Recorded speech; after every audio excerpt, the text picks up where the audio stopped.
exclusively on greenfly, one of the worst plant pests. At this point I'm just going to apologise for the banging that you may hear in the background. Fortunately there isn't much I can do about it. I don't really know what's happening. I think a neighbour is doing some work on their house and I really can't control that, unfortunately. I hope it's not too much of a problem for you. Anyway, let's carry on. Lady of Shalott, a maiden in the Arthurian romances who fell in love with Sir Lancelot of the Lake and died because her love was unrequited. Tennyson has a beautiful poem on the subject, 1832, and the story of Elaine is substantially the same. But Lancelot mused a little space. He said, "She has a lovely face.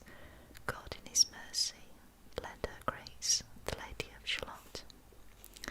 Shalott is the Astolat of Arthurian legend. Tennyson and other writers base the name on its French form, Ascalet or Escalot, and this was the spelling in Mallory's Le Morte d'Arthur. When Caxton printed this work in 1485, however, he misread the C as a T, hence Astolat.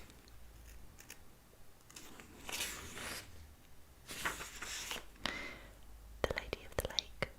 In Arthurian romances, Vivian, the mistress of Merlin, she lived in the middle of a lake, surrounded by knights and damsels. In Scott's poem of this name, 1810, the lady is Ellen Douglas, who lived with her father near Loch Katrine.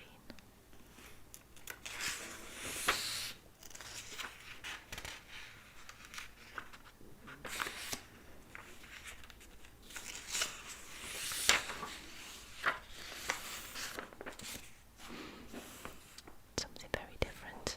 Las Vegas.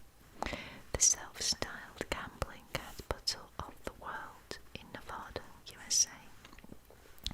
Its first settlers were Mormons attracted by the springs in the Dry Valley along the old Spanish Trail, hence its name, Spanish for the meadows. The Mormons subsequently abandoned the site, and the present town grew up around a US Army fort built in 1864. Its growth was stimulated when legal gambling was introduced in 1931, and this is the activity for which it is now chiefly renowned, with its luxury hotels and casinos grouped in a glamorous but garish area known as the Strip.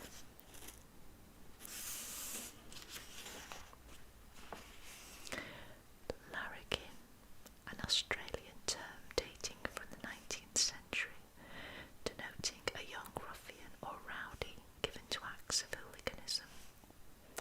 They flourished particularly in the 1880s and were known by their own style of dress, recognisable by its excessive neatness and severe colours. The word comes from the name Larry.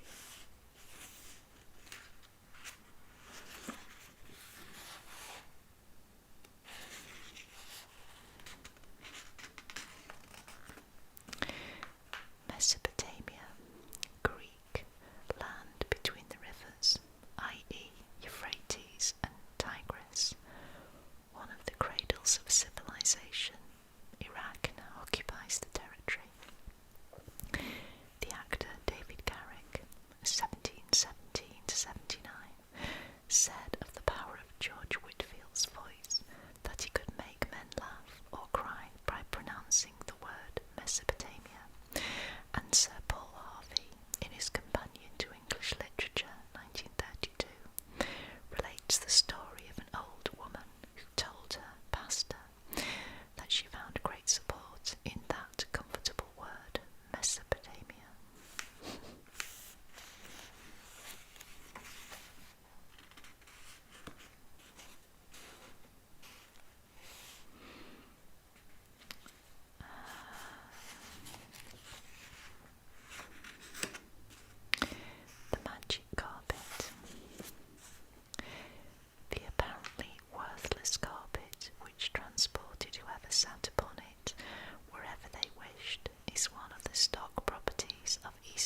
restrict abuses of royal power. It gained a new, but historically inaccurate, importance in the co-institutional squabbles of the 17th century as a charter of English liberty.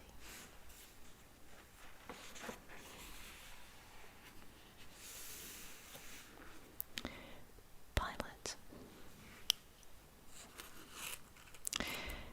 In the New Testament, the Roman governor of Judea, who tries Jesus, although he finds Christ not guilty, he washes his hands of the matter, succumbing to the pressure of Jewish religious leaders, and sentences Jesus to be crucified. One tradition has it that Pontius Pilate's later life was so full of misfortune that in Caligula's time he committed suicide at Rome.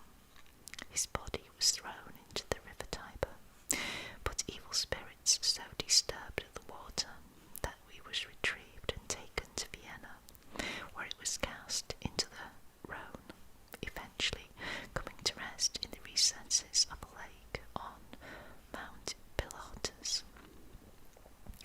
Another legend is that he committed suicide to avoid the sentence of death passed on him by Tiberius because of his having ordered the crucifixion of Christ.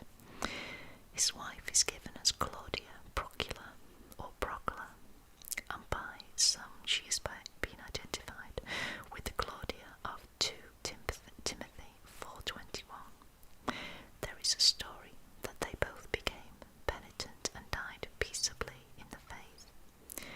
In the Coptic Church, Pilate is regarded as a martyr, and his feast day is the 25th of June. Procla has been canonised in the Greek Church.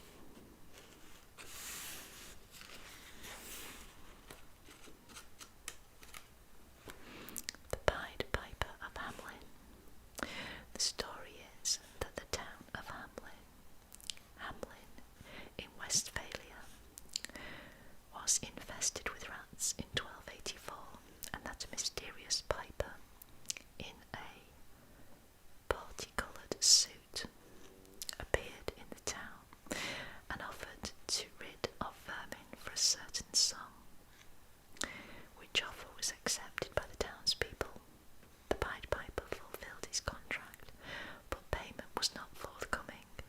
On the following St. John's Day, he reappeared again, played his pipe. This time all the children followed him, and he led them to a mountain cave, where all disappeared save 2, one blind, the other dumb or lame. Another version is that they were led to Transylvania, where they formed a German colony. The story, familiar in England from Robert Browning's poem 1842, appeared earlier in James Howell's Familiar Letters 1645 to 55. The legend has its roots in the story of the Children's Crusade.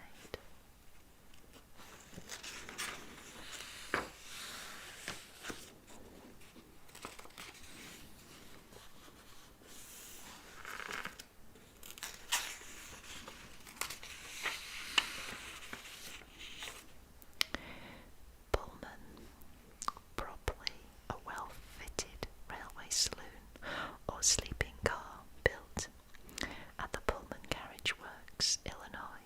It is so called from the designer George M.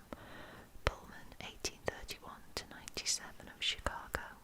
The word is now applied to other well-appointed railway coaches and motor transport. Pumpernickel. The name of a slightly sour black bread made of coarse rye flour eaten in Germany, especially in Westphalia. W.M. Thackeray applied the term as a satirical nickname to petty German princelings. His Trans Burney, the Duke of Pumpernickel, who made a great show with the court officials and etiquette, but whose reviews were almost nil. The word is of uncertain origin, although a derivation in German, pumpern, to break wind, and nickel, goblin, has been proposed. Such a term of abuse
is founded on Proverbs 13:24. He that spareth his rod hateth his son, but he that loveth him chasteneth him betimes. Spartans. The inhabitants of ancient Sparta, one of the leading city-states of Greece, were noted for their frugality, courage, and stern discipline. Hence, someone who can bear pain unflinchingly is termed a Spartan. A very frugal diet is a Spartan fare, and so on. It was a Spartan mother who, on handing her son the shield he was to carry into battle, said that he was to come back either with it or on it.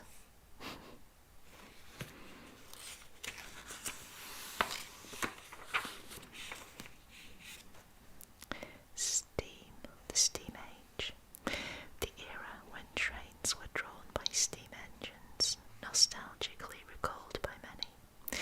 It is also known as the age of steam. Steam radio, sound broadcasting as the original basic medium, by contrast with the later and more sophisticated television. The expression evokes the steam age of rail travel, preceding that of the diesel and electric train.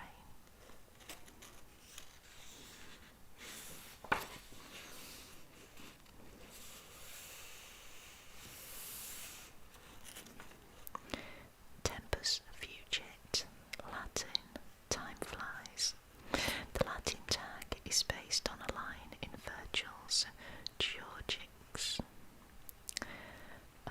1st century BC, said fugic, interior fugic, in rapabile tempus, but meanwhile it is flying irretrievably, time is flying. 10% Jimmy, James Buchanan, 1791 to 1868, the 15th President of the USA, 1857 to 61, was so nicknamed on account of his advocacy of low tariffs and low wages.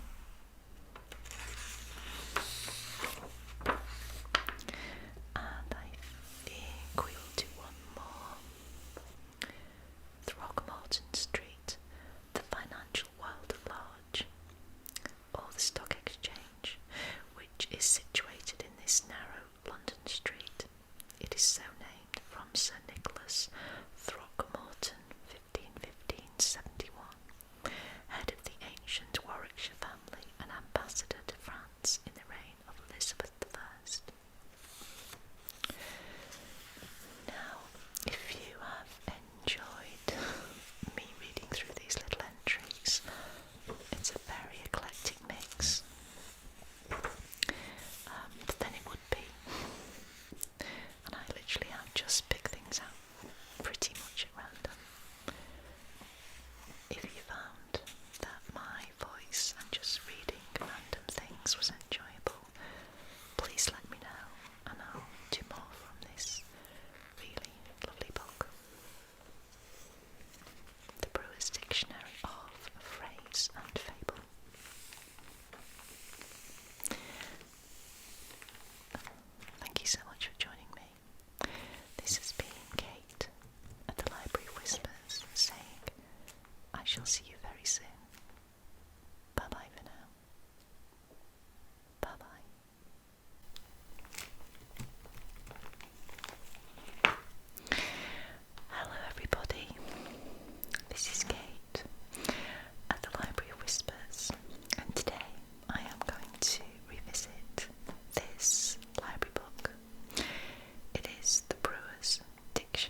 ancient land located in what is now northeastern Iraq, and taking its name from the small settlement of Assur on the west bank of the Tigris. It grew into the greatest empire in the world, becoming independent of Babylon in the 17th century BC. Its capital was Nineveh, and one of its best-known rulers was Sennacherib.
is the side of the ship from which the wind is blowing.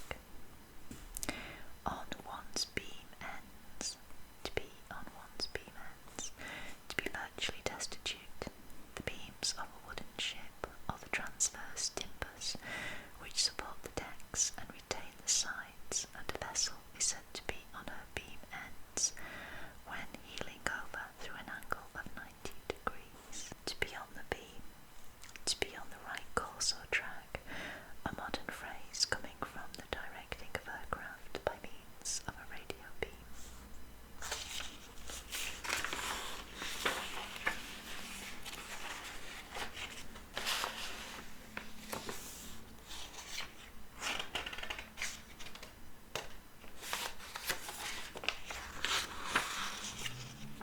The Black Country.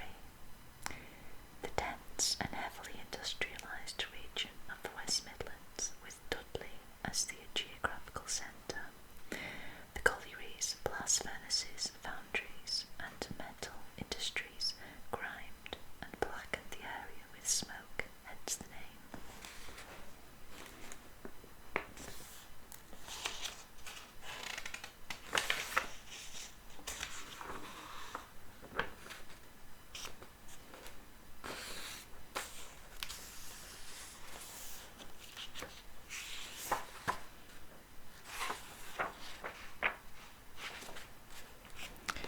Brasenose College.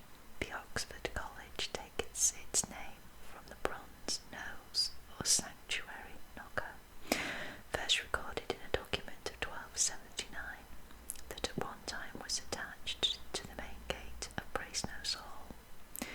The original knocker was taken in the 1330s to Stamford, Lincolnshire, to which town students had migrated in search of a more peaceful site for academic studies, Oxford then being torn by north-south divisions and town and gown disputes.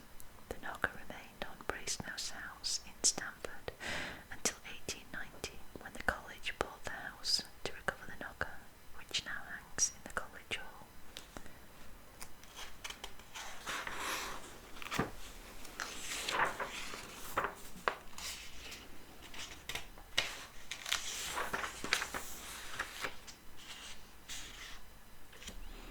The Bronx. The residential area of New York to the north of Manhattan derives its name from Jonas Bronck, a Swedish sea captain from the Netherlands who settled here in 1639 in what was then Dutch territory. It was subsequently occupied by religious dissenters and settlers from New England. It is famous for the Bronx Zoo, which opened here in 1899. It is infamous for the Bronx Cheer. The Bronx Cheer, a mainly American term for a derisive or contemptuous sound, imitating the breaking of wind, made with the tongue between the lips. The British produce the same effect when they blow a raspberry.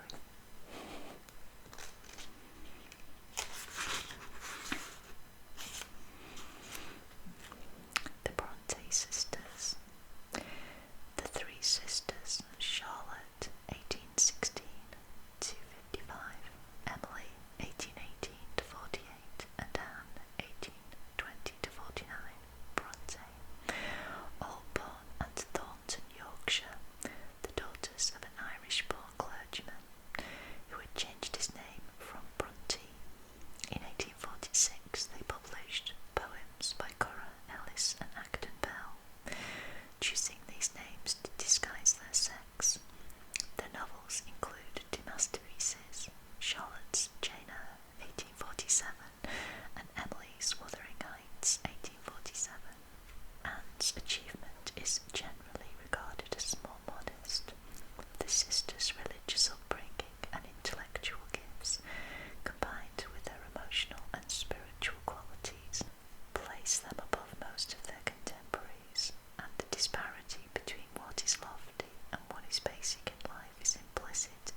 influence of the reformer John Calvin, 1509–64, particularly as expressed in his Institutio Religionis Christianae, 1536.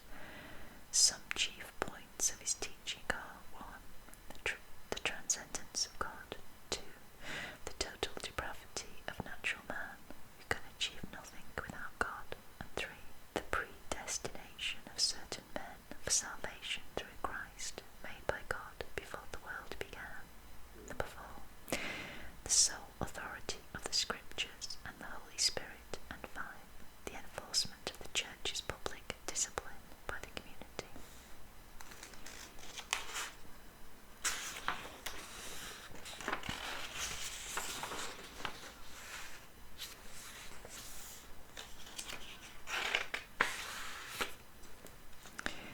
Candlewick, the name given to a type of embroidery with tufts of soft cotton yarn, used mainly to decorate bedspreads. It is said that snippets of this thick yarn used for the wicks of candles were put to decorative use on the borders of the dust covers for beds by the thrifty wives of the early settlers in America.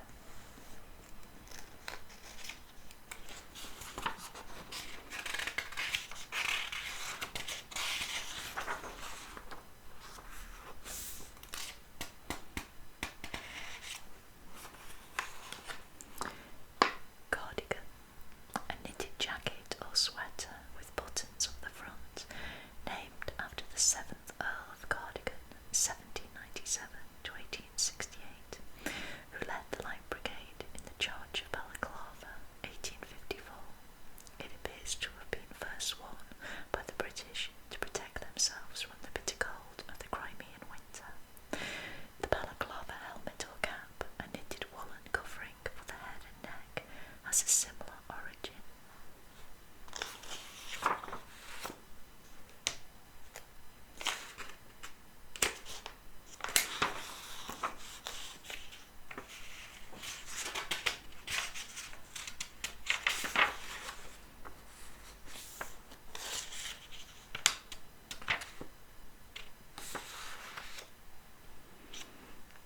Cassandra, perhaps a feminine form of Greek Alexandros, Alexander. In Greek legend, the daughter of Priam and Hecuba, who was gifted with the power of prophecy.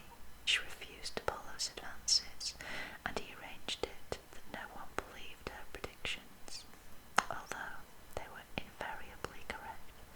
She appears in Shakespeare's Troilus and Cressida, 1602.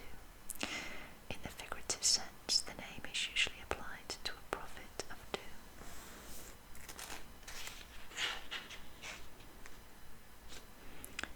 Cassiopeia, in Greek mythology the wife of Cepheus, king of Ethiopia and mother of Andromeda. Through boasting of her beauty, she was sent to the heavens as the constellation Cassiopeia, the chief stars of which form the outline of a woman sitting in a chair and holding up both arms in supplication.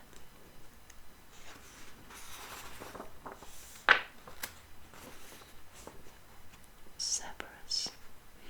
According to classical mythology, Cerberus was a three-headed dog that guarded the entrance to Hades. Hercules dragged the monster to earth and let him go again. Orpheus lulled Cerberus to sleep with his lyre, and the Sibyl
this is Kate at the Library of Whispers, and today we're going to take another look at this Brewer's Dictionary of Phrase and Fable, Millennium Edition, and on the front cover is a really nice illustration of a unicorn.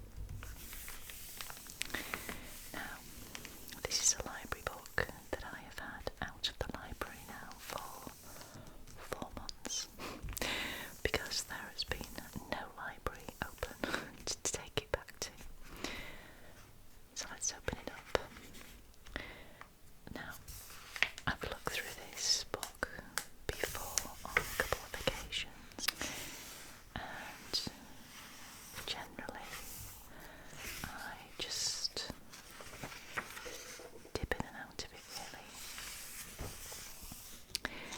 Just pick up on various entries and read them out. So I'm going to go a little bit further back.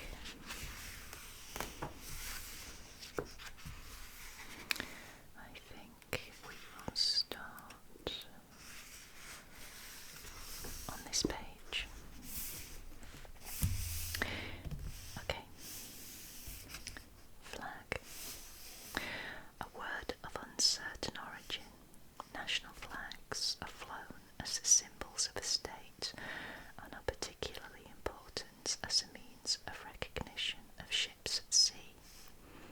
Merchant ships usually fly their flag or ensign at the stern, whereas warships fly their flag or jack at the bows and their ensign at the stern.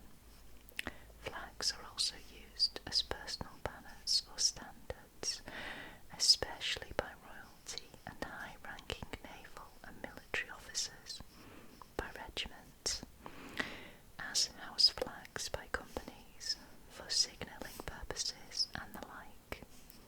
The part of a flag that is nearest the mast is called the hoist, and the disc-shaped block at the top of the flagstaff is the truck. The fly is the end of the flag furthest from the staff.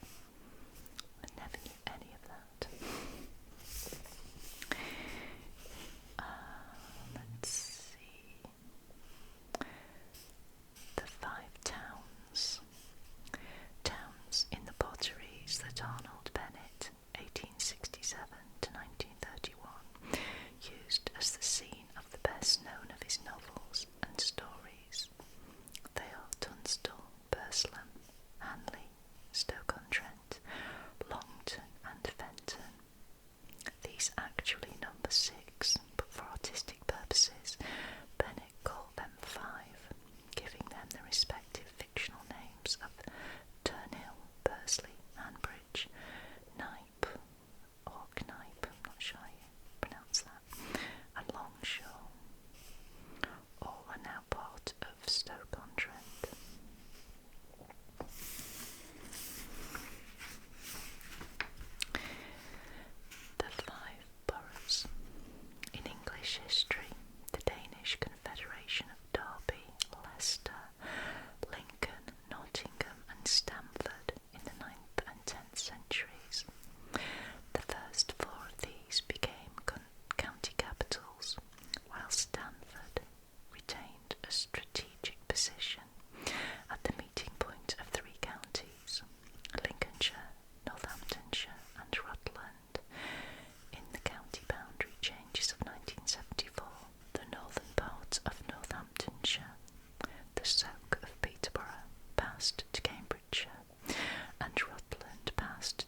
Aristophanes in the Clouds, 423 BC, says that Socrates and Chaerephon tried to measure how many times its own length the flea jumped.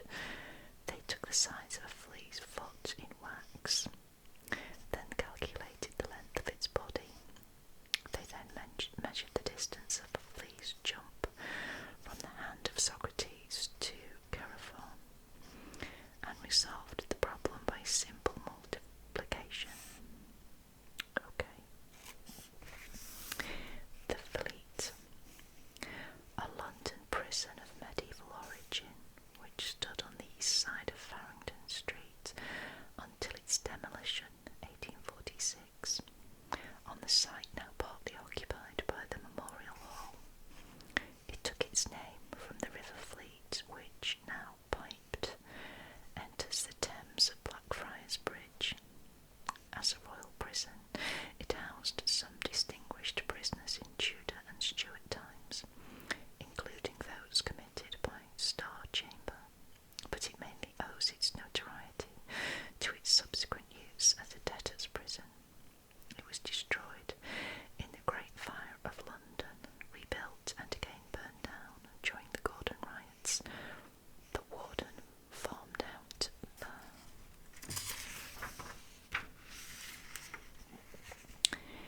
the prison to the highest bidder, which encouraged the shameful treatment of its occupants.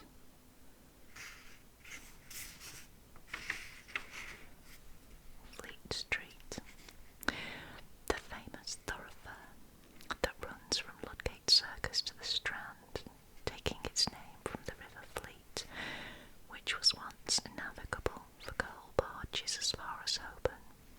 It was formerly noted for its bookshops and was long synonymous with journalism and the newspaper world. All the newspaper offices have now gone, with many moving in the 1980s to new premises in the former Docklands region, although in the mid-1990s Reuters and the Press Association still had offices in Fleet Street.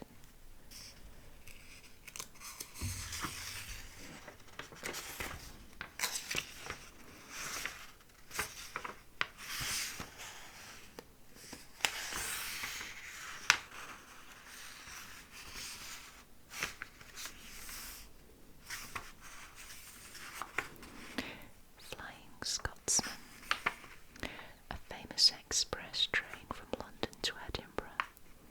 It has left King's Cross Station at 10 a.m. daily almost without interruption since 1862. When it first ran, it took 10.5 hours over the journey, with a half-hour halt for passengers to take lunch at York. It later gradually speeded up, so that by the 1960s it was taking under 6 hours for the run, and by the 1970s less than 5. In the late 1990s its journey was scheduled at only 4 hours 13 minutes. The up train of the same name is timed to leave Glasgow at noon. I think I might have been on that train before.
is a late addition and first appears in The Quest of the San Graal, or Grail, attributed to Walter Map, circa 1137 to 1209.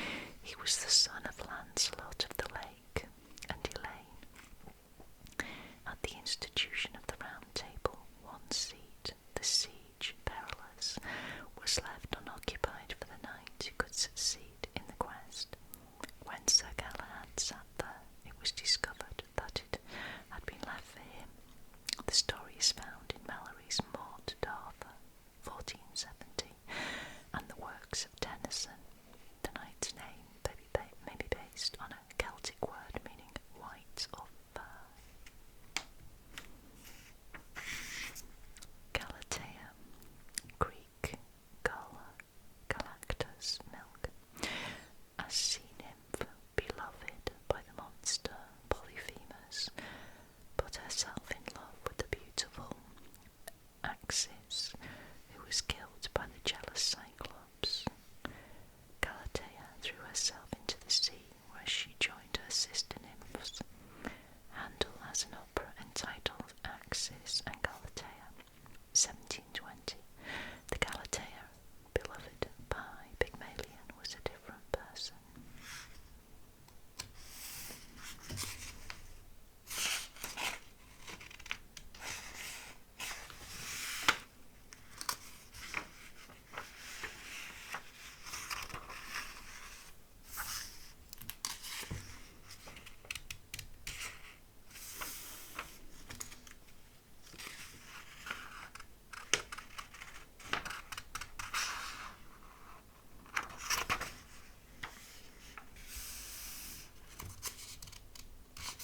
Gazette, a newspaper, a word of Italian origin derived from the government newspaper issued in Venice from about 1536.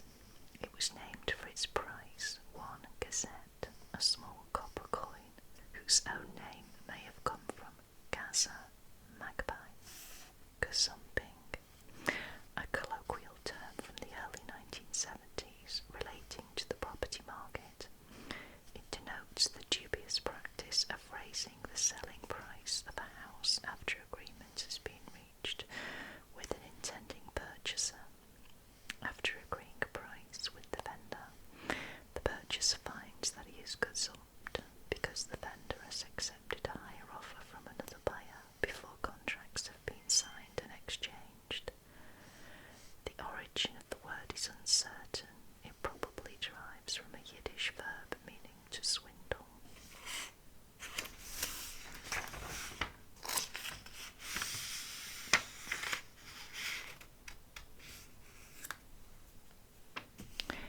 Genghis Khan,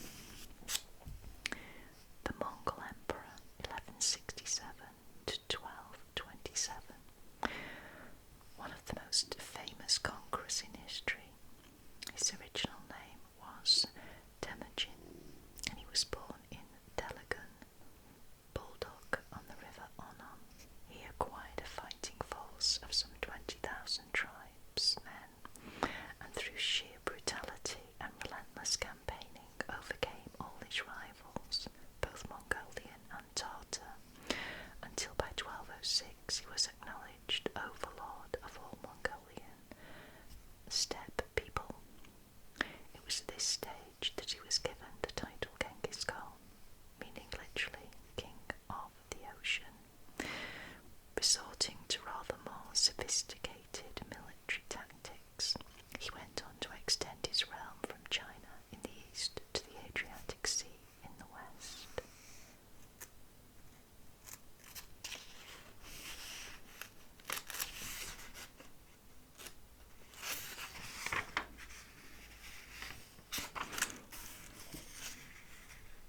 Geisha, a member of a professional class of Japanese women trained to entertain men by dancing and singing. The word literally means art person, from gay, art, and sha, person. The geisha system probably evolved in the 17th century to provide a class of entertainers distinct from courtesans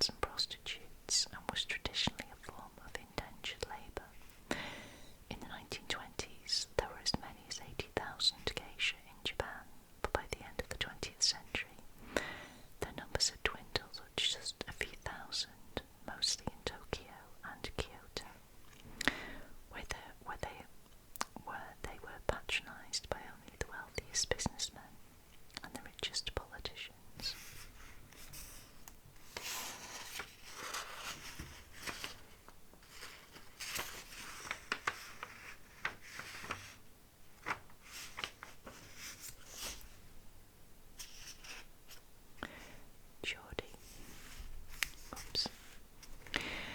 A Tyne cider, or the dialect spoken by the native inhabitants of this northeastern region of England. The name is a local form of George, used as a generic nickname for local miners, sailors and others. It is specifically associated with, if not actually derived from, the name of George Stephenson, 1781 to 1848, the Newcastle engineer who built the first successful steam locomotive in 1814, and he became manager of the world's first public railway, the Stockton and Darlington, in 1821. Hence, Geordieland is a synonym for Tyneside or the northeast generally. Linguists trace the Geordie dialect back to Northumbrian, one of the three divisions of Old English.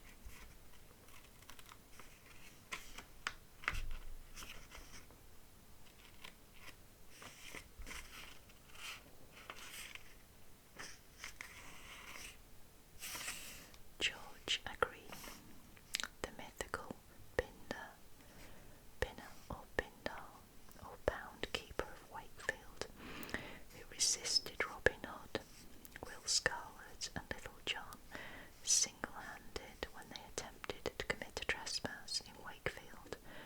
Robert Greene wrote a comedy called George a Green, or the Pinner of Wakefield, 1599.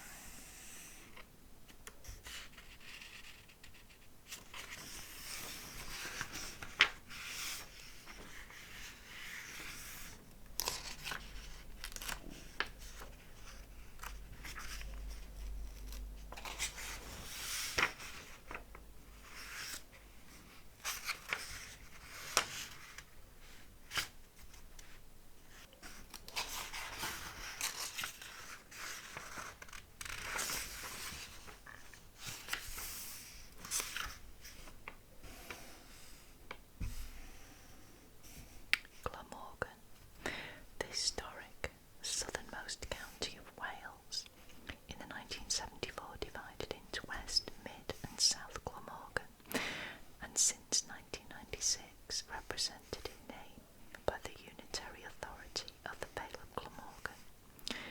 Geoffrey of Monmouth says that Morgan and Cunadagius, the sons of Gonorrhea and Regan, divided the kingdom of Britain between them after the death of their aunt Cordelia.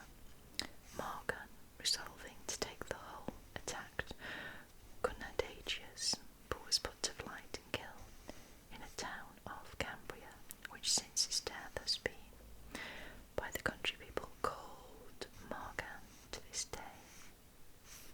The name actually means Morgan's Shore, from Welsh clan, bank, shore and Morgan. Probably a 7th century Prince of Gwent. The Welsh name for Glamorgan is Morganwy. The suffix "wig" after the name, indicating that it is his domain and so meaning territory.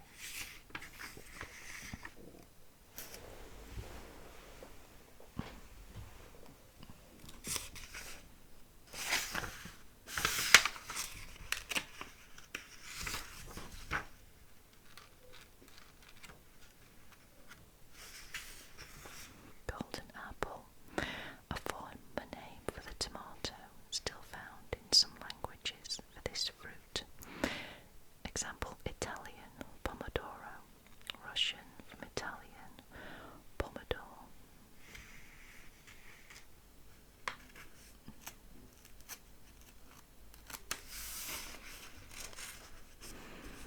The Golden Hind, the famous ship in which Sir Francis Drake made his voyage of circumnavigation, 1577 to 80.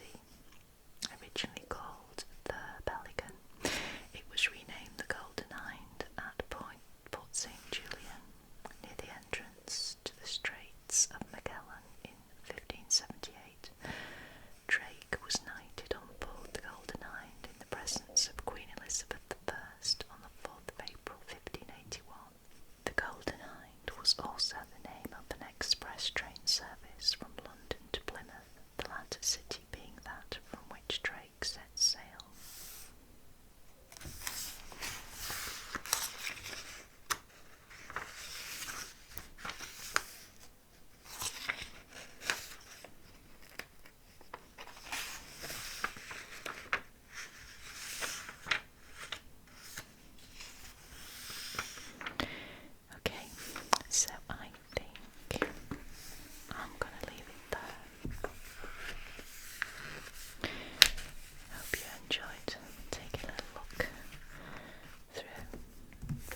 Whispers, and today I'm going to read out some of the entries in this lovely library book. It's the Oxford Dictionary of Phrase and Fable. It's a new edition, and as you can see, it's quite a thick book.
Franciscan order in 1209 and drew up its original rule based on complete poverty. He is revered for his generosity, simple faith, humility and love of nature, and is often shown preaching to the birds. His feast day is the 4th of October.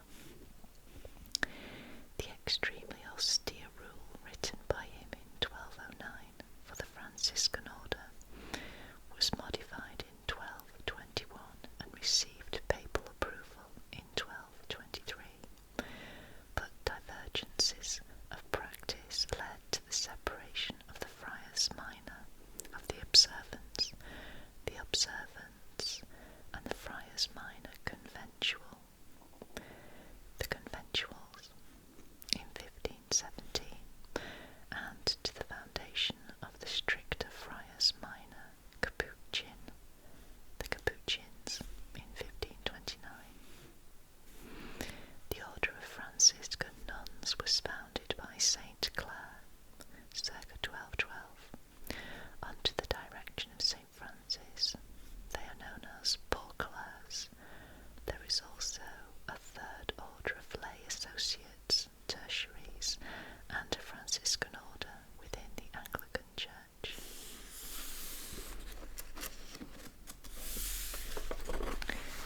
Fourth dimension, a postulated spatial dimension additional to those determining length, area and volume. The phrase is recorded from the late 19th century and is now also used in physics to denote time as analogous to linear dimensions.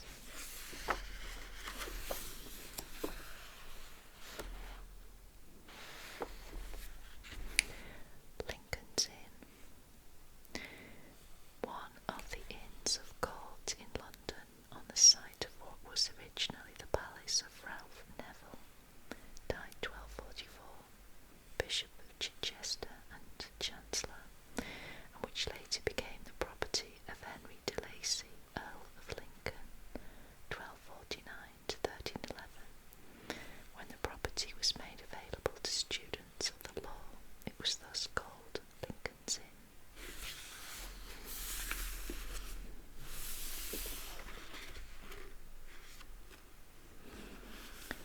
Throw someone to the lions. To put in an unpleasant or dangerous situation, originally with reference to the practice in Imperial Rome of throwing religious and political dissidents, especially Christians, to wild beasts as a method of execution. The earliest use in English appears to be in a 17th century sermon. The Latin phrase Christianos ad leones, throw the Christians to the lions, is recorded in Tertullian's Apologeticus. Libisana, a horse of a fine white breed, used especially in displays of dressage. The name comes in the early 20th century from German, from Libitza, site of the former Austrian imperial stud near Trieste. The stud is now based in Vienna.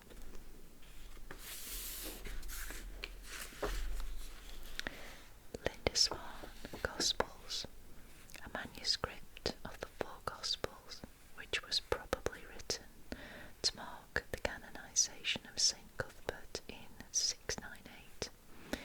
The illuminations and decorative capitals show elements of Celtic and Byzantine design. Limerick, a humorous 5-line poem with a rhyme scheme of a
books of J.K. Rowling, the school for wizards attended by Harry Potter.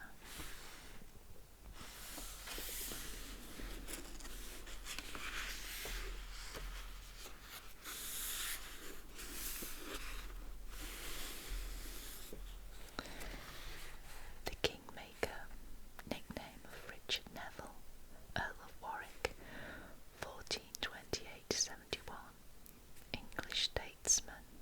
During the Wars of the Roses he fought first on the Yorkist side, helping Edward IV to gain the throne, 1461, and then on the Lancastrian side briefly restoring Henry VI to the throne, 1470. Warwick was killed at the Battle of Barnet.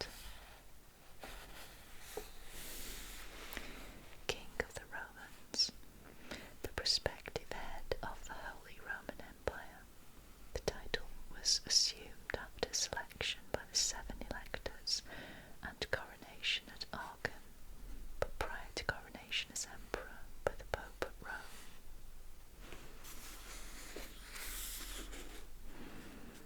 Kith and kin, one's relations. The word kith is Old English, and the original senses were knowledge, one's native land and friends and neighbours. The phrase kith and kin originally denoted one's country and relatives, later one's friends and relatives.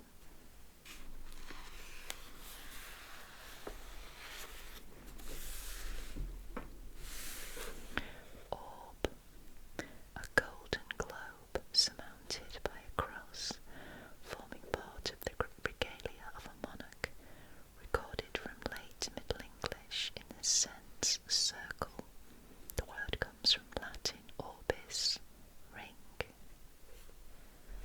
Orange blossom, flowers from an orange tree, traditionally worn by the bride at a wedding. Orange blossom may thus be taken as a symbol of marriage.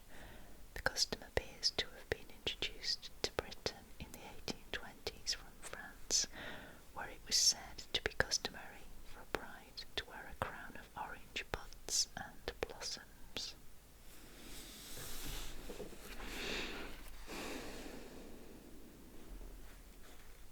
Opus Anglicanum, the fine pictorial embroidery produced in England in the Middle Ages, especially between circa 1100 and circa 1350, characterised by the depiction of lively human and animal figures and the use of gold cloth, and used especially for ecclesiastical vestments.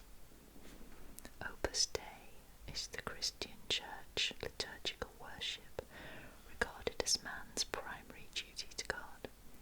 The Latin phrase meaning literally the work of God is attributed to Saint Benedict, but is attested from the 5th century in the sense of divine office or worship.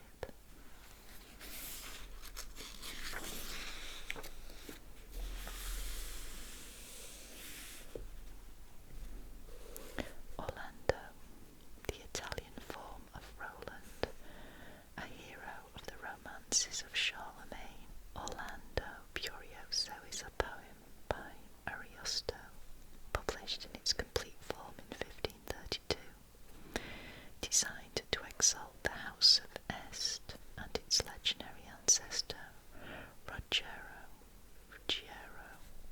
It continues the story of the love of Orlando, Roland in the Charlemagne romances, for Angelica, Princess of Cathay, because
chiefly through the story of his death at the hands of his brother Seth and his subsequent restoration to a new life as ruler of the afterlife.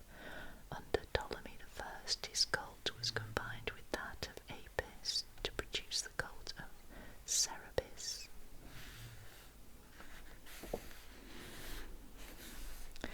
Orrery, a clockwork model of the solar system, or of just the sun, earth and moon. It is named after Charles Boyle, 1676 to 1731, 4th Earl of Orrery, for whom a copy of the machine invented by George Graham, circa 1700, was made by the instrument maker John Rowley.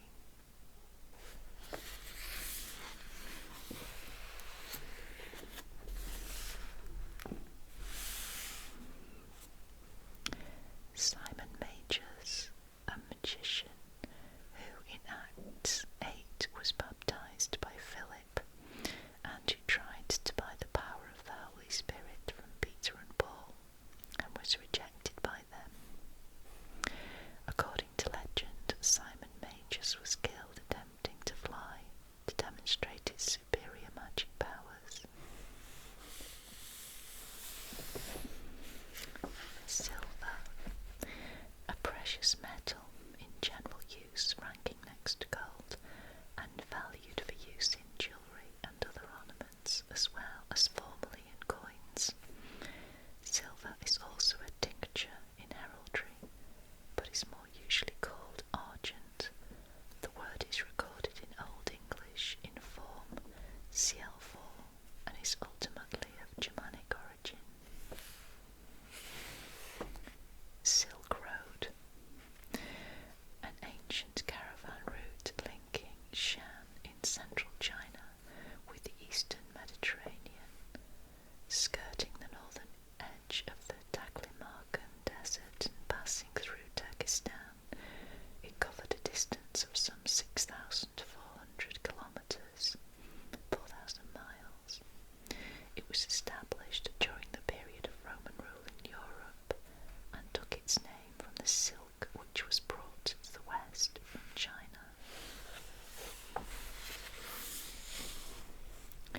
Simnel cake, a rich fruit cake, now typically with a marzipan covering and decoration, usually eaten at Easter or on the middle or fourth Sunday in Lent, on which the severities of the Lenten fast are traditionally relaxed. Simnel was originally in Middle English a kind of bread or bun made of fine flour. The word comes via Old French from Latin similar or Greek semidalis, fine flour.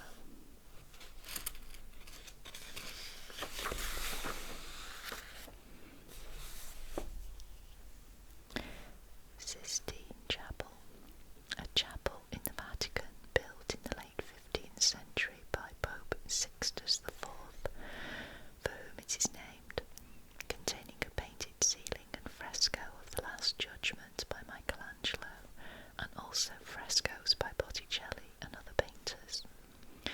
It is used for the principal papal ceremonies and also by the cardinals when meeting for the election of a new pope.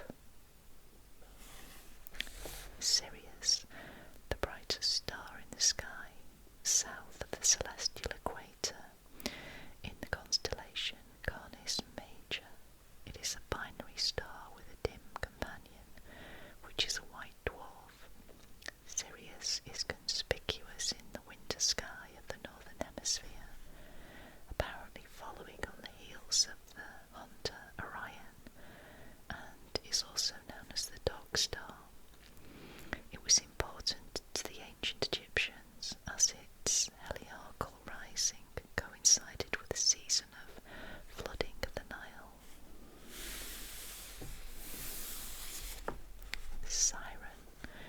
In Greek mythology, each of a number of women or winged creatures whose singing lured unwary sailors onto rocks. When Odysseus sailed past their himself lashed to the mast. What song the sirens sang is taken by Sir Thomas Browne in Hydrio Tafer, Urn Burial, 1658, as one of the questions which, though puzzling, is not beyond all conjecture. In the early 19th century, siren was the name given to an acoustical instrument invented by Gagnard de la Tour in 1819 for producing musical tones and used in numbering the vibrations in any note. The term was then extended to an instrument made on a similar principle, but of a larger size, used on steamships for giving fog signals and warnings. The word thus came to be used more generally for a device which produces a piercing note, frequently of varying tone, used as an air raid warning or to signify the approach of a police car. The name comes from Greek and is recorded from Middle English. In earliest use it designates an imaginary type of snake. From glossarial explanations of Latin sirens in the Vulgate text of Isaiah 13:22.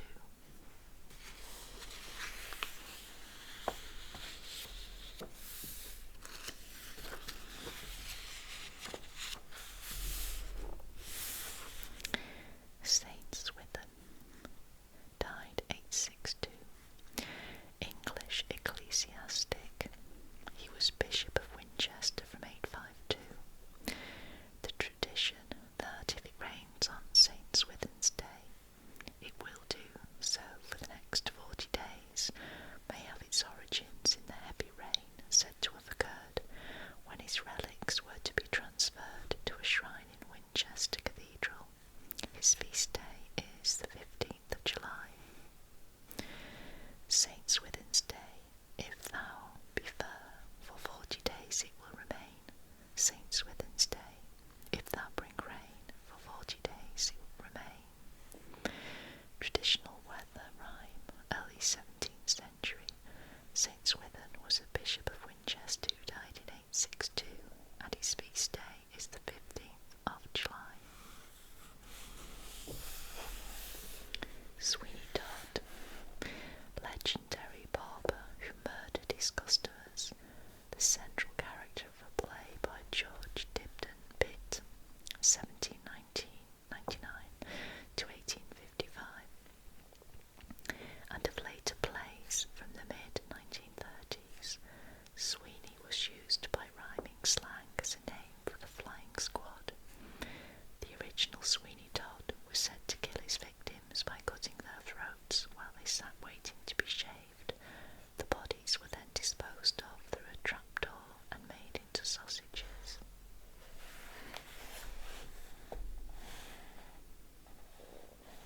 Swashbuckle. Engage in daring and romantic adventures with ostentatious bravado or flamboyance. A swashbuckler was originally a person who made a noise by striking his own or his opponent's shield with his sword.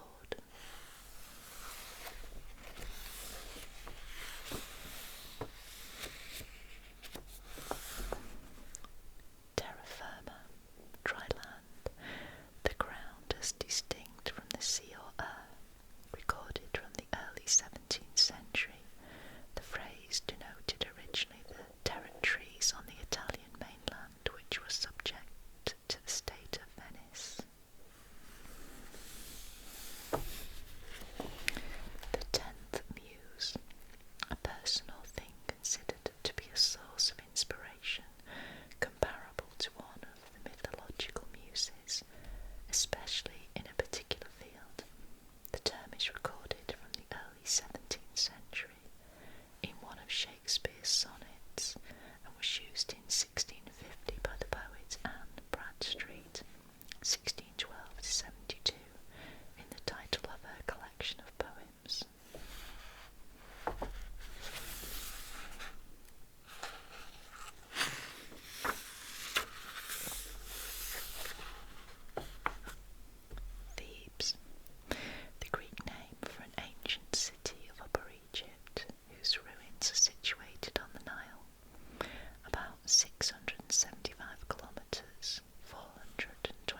Tristan, who was the lover of Isolde and nephew of her husband, King Mark of Cornwall, sent by the king to Ireland to bring the princess to Cornwall.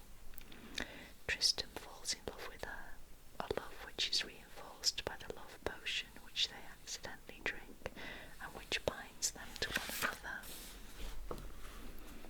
Despite their fated love, Tristram leaves Cornwall and later marries Isolde of Brittany. In some versions of the story, he returns to Cornwall and is killed by the jealous Mark. In others, used by Wagner, he falls ill and asks that Isolde of Ireland be sent for. The ship bringing her is to fly a white sail if she is on board. His jealous wife tells him that it is black, and Tristram dies before Isolde of Ireland can reach him. The story of Tristram is now seen as one of the Arthurian romances, but it was incorporated at a late stage. Okay, I am going to leave it there.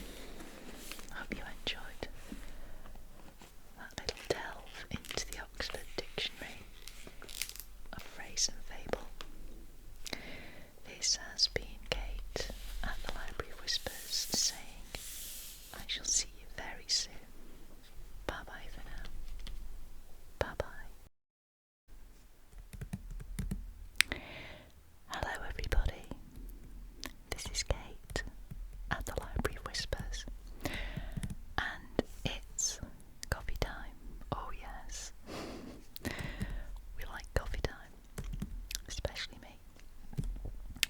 So what I thought we would do while I have my coffee is I'm going to take a look through this big dictionary. Here we go. It's the Oxford Concise English Dictionary. This is the 9th edition. It says the foremost authority on current English, major new edition. And I just thought we could have a look through, and I was going to use my pointer because some people had said they enjoyed watching one of the last videos with me using a pointer to point out words and sentences and things. So I thought I'd do that. I picked this up at a charity shop, and I know that, usually people don't use a print version of a dictionary anymore. You can just go online, can't you, and work out the spelling of something. But I like the print version. So I don't know what date this is. Let's have a look. You see, it cost me £2. Bargain. Should have been £14.99. It's got like a dark blue hardback cover.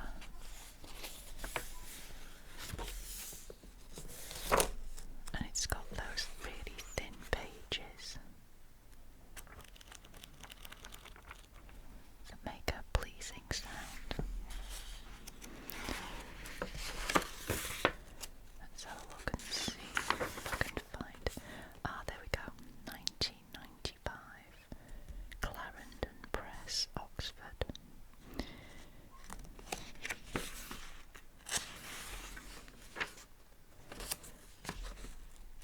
So I'm just gonna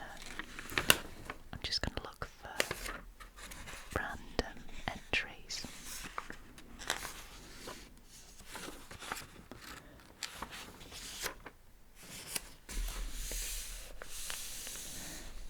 But first of all, let's have a look at this explanation about the English language. I think this might be quite interesting.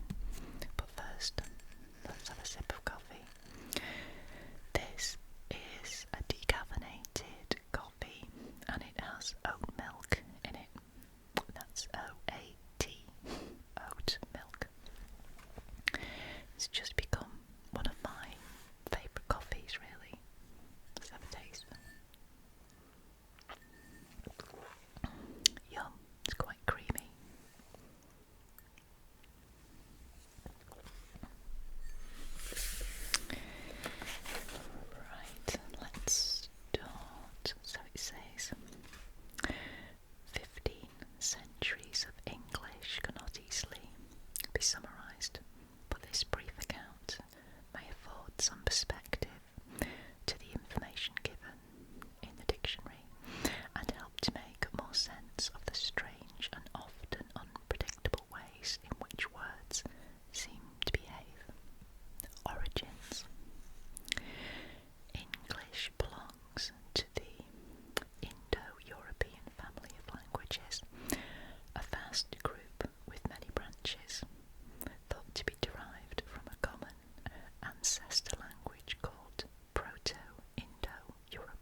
this time are derived many common words, such as eat, drink, speak, work, house, door, man, woman, husband, wife.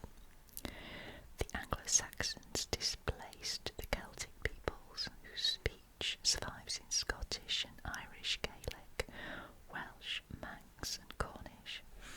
Little Celtic influences remains in English except in names of places and rivers. Anglo-Saxon Britain continued to have contact with the Roman Empire, of which Britain had formerly been a part, and with Latin, which was the official language throughout the empire and survived as a language of ritual, and for a time also of learning and communication in the Western Christian Church. After the mission of St. Augustine in AD 597, the Christianized Anglo-Saxons built churches and monasteries, and there were considerable advances in art and learning.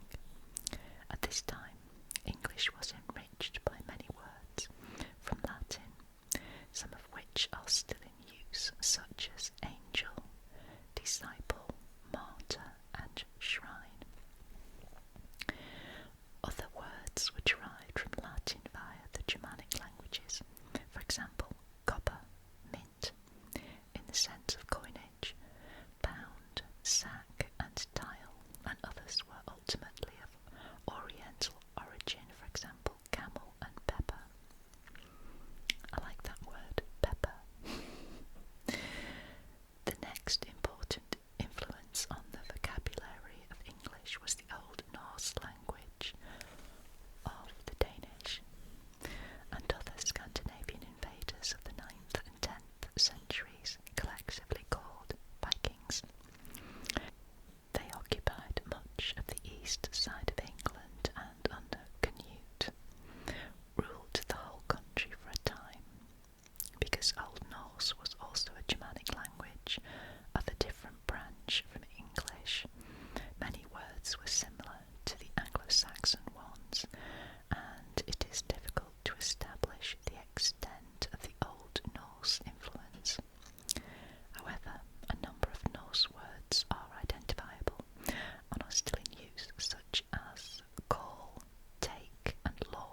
such as justice, council, and tax, and some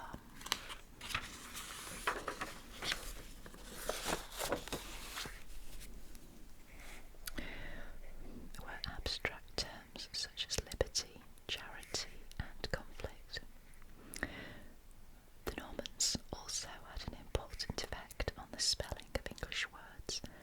The combination of letters CW, for example, was standardised in the Norman manner to Q or QU, so that Gwen became Queen and Quick became Quick and then later Quick, but you can see the difference. So CWIC became QUIK, which later became QUICK. This mixture of conquering peoples and their languages, Germanic, Scandinavian, and Romance, has had a decisive effect on the forms of words in modern English. The three elements make up the basic stock of English vocabulary, and different practices of putting sounds into writing are reflected in each. The different grammatical characteristics of each element can be seen in the structure and endings of many words. Many of the variable endings, such as and end, and or, able and ibble, exist because the Latin words on which they are based belonged to different classes of verbs and nouns, each of which had a different ending. For example, important comes from the Latin verb porter, meaning to carry, which belongs to one class or conjunction, while repellent comes from the Latin verb pellere, meaning to drive, which belongs to another. Capable comes from a Latin word ending in abilis, while sensible comes from one ending in ibilis, and so on. Well, that's interesting. So, looks like there are other little sections: Middle English, printing, pronunciation, Renaissance, later influences, and then a section on dictionary. Dialect, English worldwide, further reading.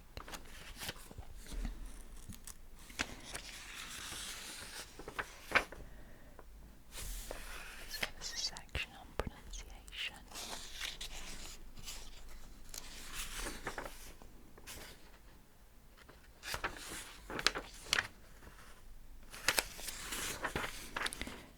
Abbreviations used in the dictionary.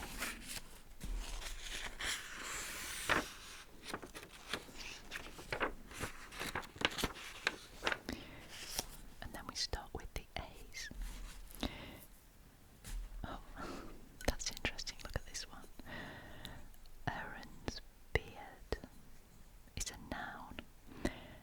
Any of several plants, especially Rose of Sharon, which in Latin is Hypericum gallicinum or gallicinum.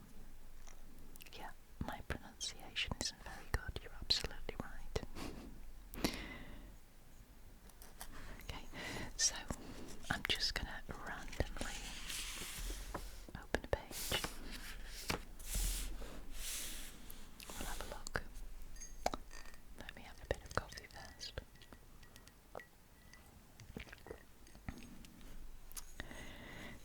Okay, let's see. Altercate. And it tells you there how to actually say it. Is a dispute. Hotly wrangle.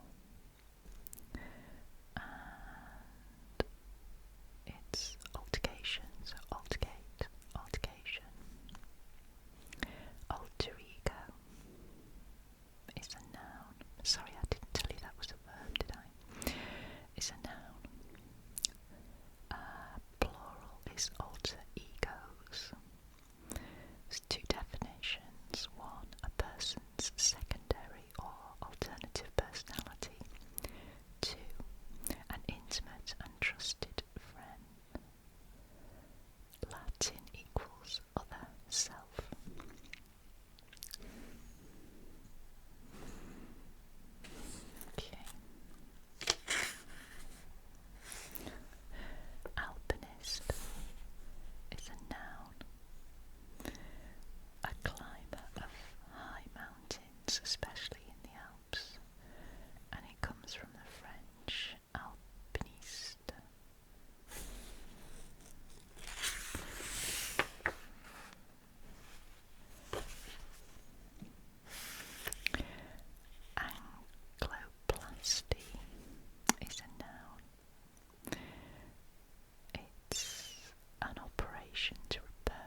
British.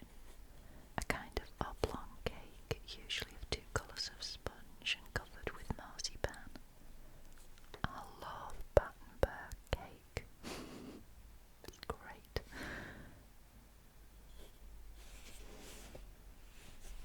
Battleship is a noun, a warship with the heaviest armour and the largest guns.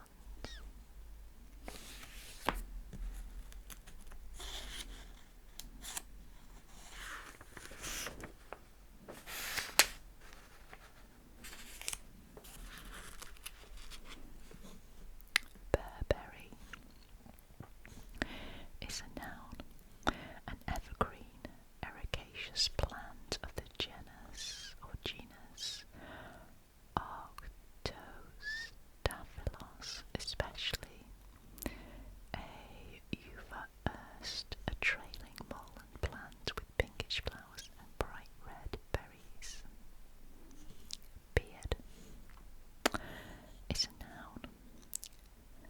Number 1, hair growing on the chin and lower cheeks of the face, a tuft of hair or similar growth or marking on the face or chin of an animal, e.g. a goat. 3, the awn of a grass, sheath of barley, etc.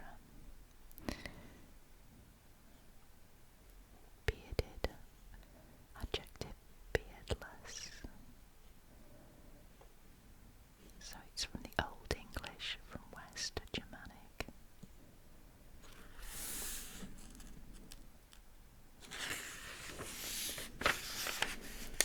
Bedbug, I like the B words. It's a noun, either of 2 flat, wingless, evil-smelling insects of the genus Chimex or Simex, infesting beds and unclean houses and sucking blood. Ooh.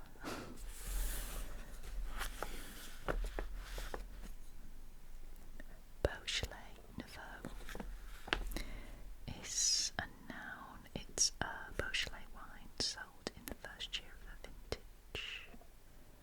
From the French Nouveau, which means new.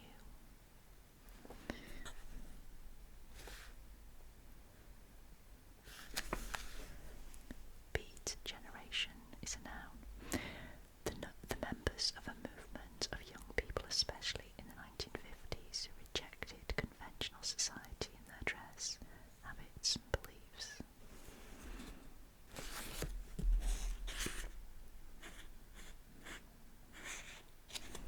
It's an odd one. Beddable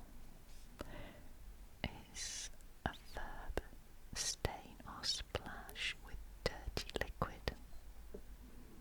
Okay, I've never heard of that one before. Belisha beacon, I like that word. It's a noun, it's British. It's a flashing orange ball surmounted on a tripod post, marking some pedestrian crossings. And I think it comes from Belisha, who was Minister of Transport in 1934. Well.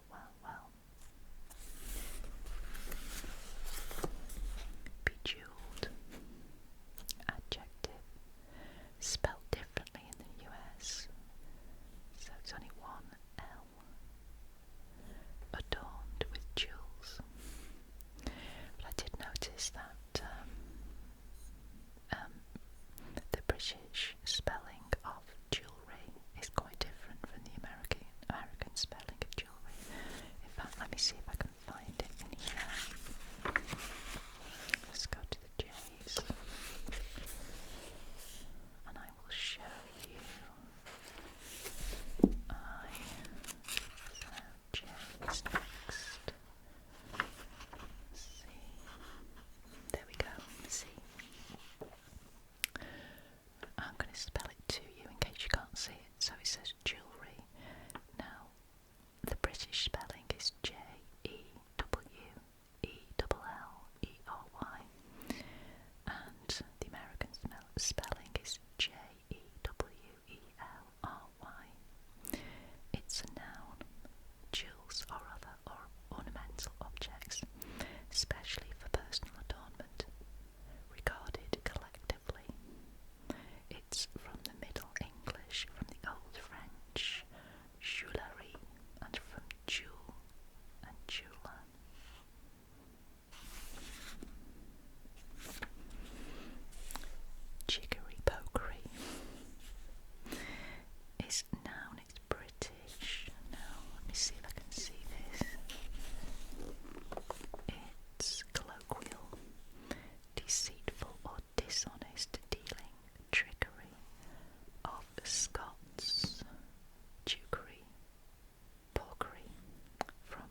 West France.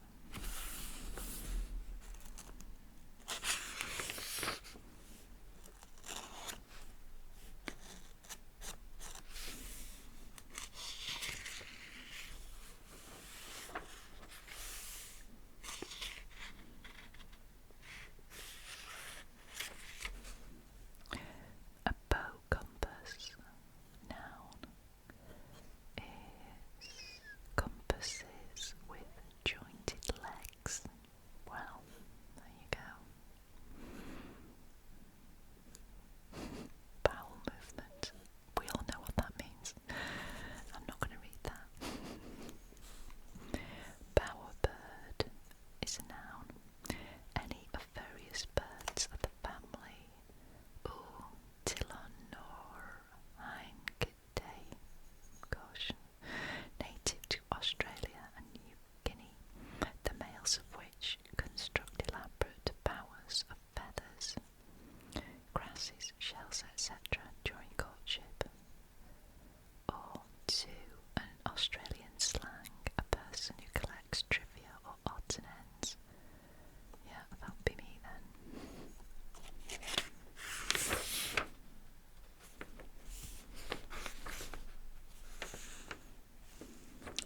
Bowling. Noun. Bowls, the game of bowls as a sport or recreation. 2. Cricket, the delivery of the ball. Bowsprit. A noun is nautical, a spar running out from a ship's bow, to which the forestays are fastened. It's Middle English from Germanic as bow, sprit.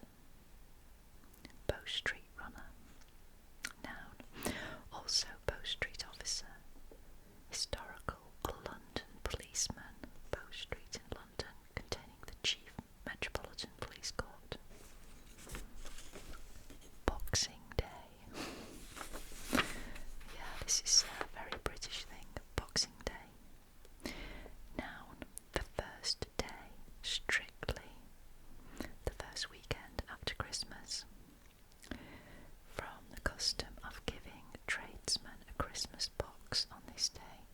So Boxing Day is the day after Christmas, the 26th of December, which I believe is also called St. Stephen's Day as well. But because this is a condensed dictionary, it's only giving you a condensed definition.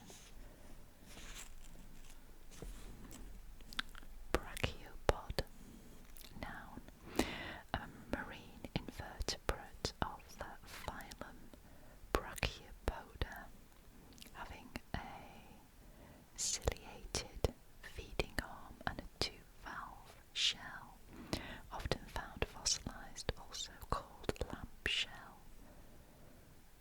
Modern Latin from the Greek brachion, arm, and pous, podos, foot.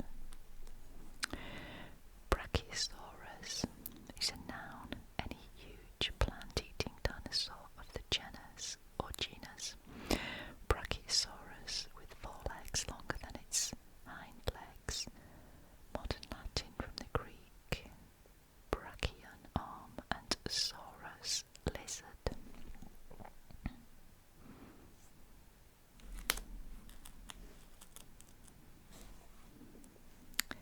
Brachiology, noun, over conciseness of expression or to an instance of this. Hadn't heard of that one before. Brass band, noun, a group of musicians playing brass instruments, sometimes also with percussion. Brasserie, noun, a restaurant, originally one serving beer with food. French, it's French and it means brewery. Brass monkey. Let's have a bit of coffee.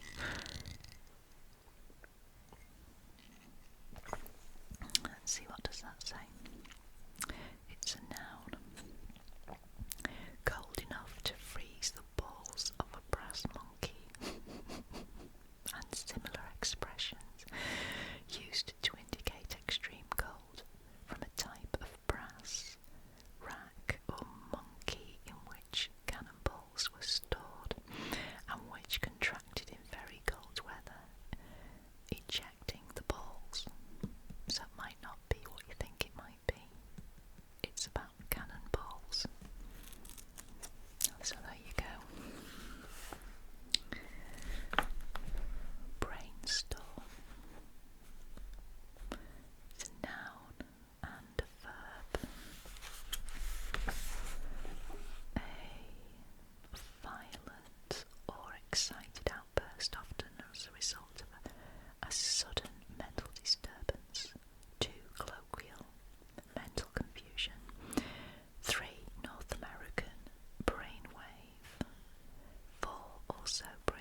Brew's Dictionary of World Folklore provides an unparalleled view of a fascinating subject. So it has a convenient alphabetical listing of entries and some line drawings. So, as I say, I am just literally going to browse through randomly. It's going to be a very random look. I'm going to pick out things that I might find interesting. So this one is folk art. Traditional art or folk culture, the non-elite, self-taught visual art and craft of an ethnic group. Since folk and art are both terms whose precise definition remains elusive, folk art itself is notoriously difficult to pin down.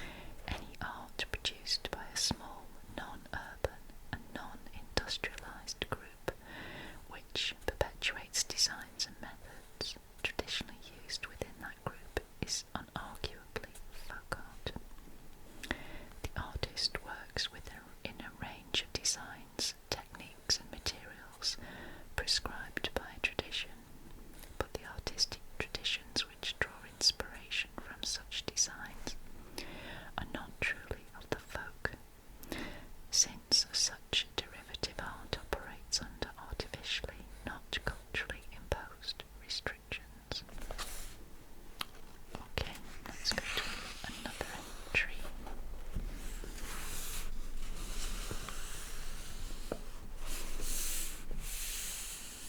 Iliad, Greek epic poem attributed to Homer, dated circa 900 BC.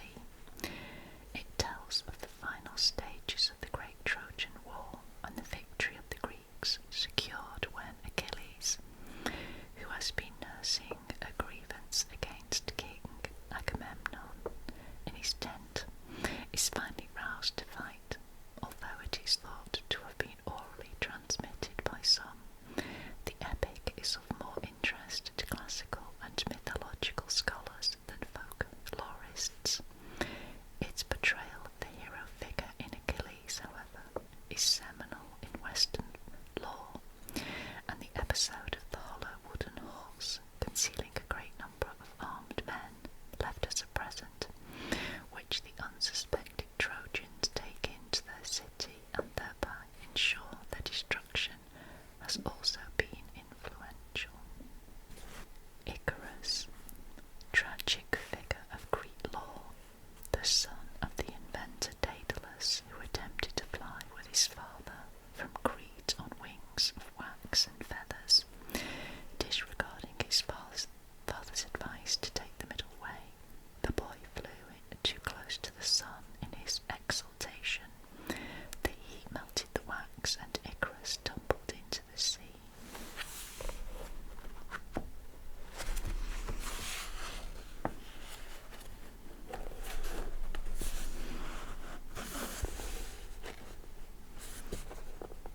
Old Man of the Sea, an evil jinn appearing to Sinbad in the Arabian Nights as a frail old man.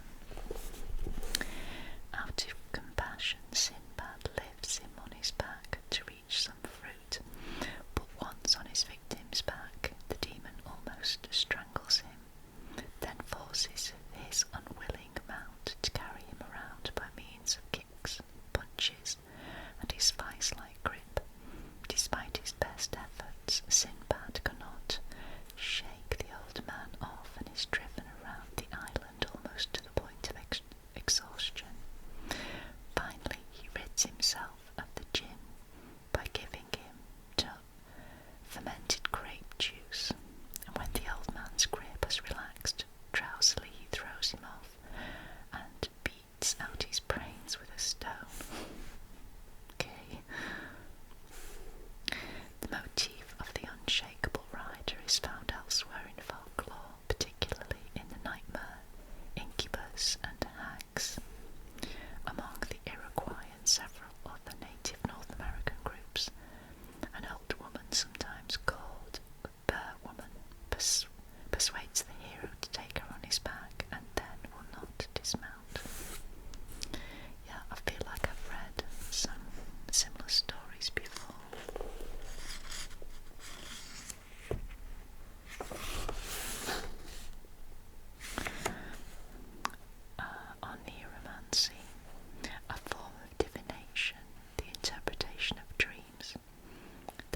practice is found throughout the world with varying degrees of complexity, ranging from direct instruction or warning to complex allegorical symbolism or psychoanalytic interpretation. The language of dream divination is said by many scholars to draw heavily on folklore motifs and themes, since folklore is perceived as a product of the collective unconscious.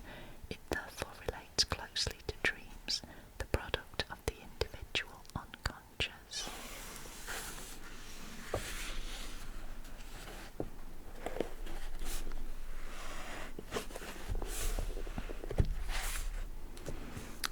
South Asian folklore.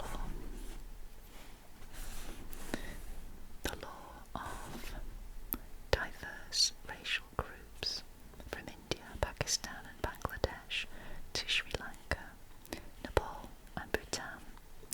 A minority of the population live tribally, isolated from the main centres of civilization up in the hills, and the vast majority are peasants in village societies living by basic agriculture.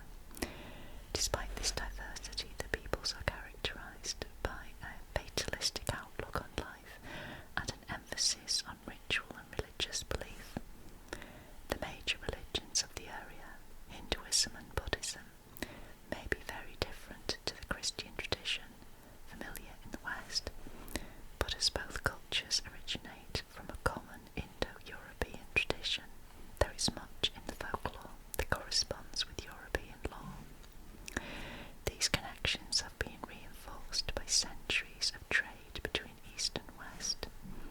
There is, for example, a continuity of moral tradition in which the beautiful and the good triumph over evil in the end, and the humble peasant wins the heart of the prince or princess, which contrasts sharply with the unpunished triumph of the devious trickster in many African tales. Another common principle is the belief in a benevolent other world, but whereas in European law this is usually perceived as distinct from the everyday world, in Asian law it is inextricably mixed with it. The hero need not journey to the stars or to the enchanted island, the magic is all around him. Despite the similarities, however, Asian folk tales are distinctive in their exotic, magical detail. The tales deal more naturally than does European law with the fantastic and miraculous, so that ogres and jinn feature in place of the more earthly, less exotic goblins or brownies of Europe. The earliest Sanskrit writings, over 3,000 years old, demonstrate an enduring preoccupation with the fundamental conflict of good and evil, positive and negative, light and dark, which has fed into the tradition in both Asian and European law of simplifying characters in simple dichotomies of good and evil. Soul. Essence of life, widely considered in folk belief to be capable of existing apart from the body. Belief in the soul is widespread in primitive religion and folklore, and is usually closely linked to the cult of the dead, in which the souls of the deceased linger on after the death of the body. It is commonly assumed that the soul and the body are divisible, that both can continue to operate, for a limited time at least, when separated. Perhaps the most common example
house in his village near Dunedhead, at the northeast tip of mainland Britain, containing an octagonal table to ensure that the 8 families of the O'Groats would cease squabbling over precedence at the family celebrations. A mound surviving in the modern village of John O'Groats is said to be the site of the house. Johnny Appleseed. American folk hero John Chapman, 1774 to 1845, was an itinerant nurseryman and missionary who travelled from his native Massachusetts to the Ohio in Indiana frontier with apple seeds salvaged from the Pittsburgh cider presses, planting trees as he went. This eccentric figure fired the folk imagination, and Johnny Appleseed became a fictionalised natural man, around whom legends more or less based on his actual life accrued. He was reputed to have such a love for animals that he would extinguish his campfire to save mosquitoes from incinerating themselves in it. There he is. And his extensive knowledge of herb lore and his affinity with all natural things made him a much-loved healer amongst settlers and Native Americans alike. His appearance was highly individual. He wore a mush pan hat over his long hair, an old coffee sack for a shirt, and ragged trousers. He was a kindly, bearded, barefoot tramp who existed on the few essentials he could trade for with his seedlings, and who preached an altogether more pure and pious, simple life. He finally died of exposure with 1,200 acres of land to his name. Folk tradition has made of him a saint, but the tangible reminders of his work survived in extensive orchards across the Midwest. Okay, let's go further back to the beginning.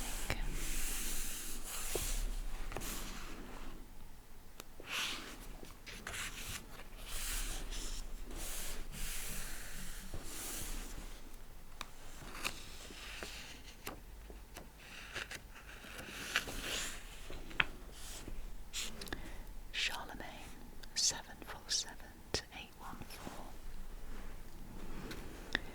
Carolus Magnus, Charles the Great, King of the Franks and Christian Emperor of the West, grandson of Charles Martel and the eldest son of Pepin III the Short.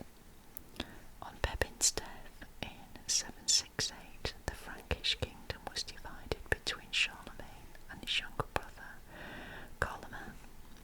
3 years later, on Carloman's death, he became sole ruler. The first years of his reign were spent in strenuous campaigns to subdue and Christianize neighbouring kingdoms.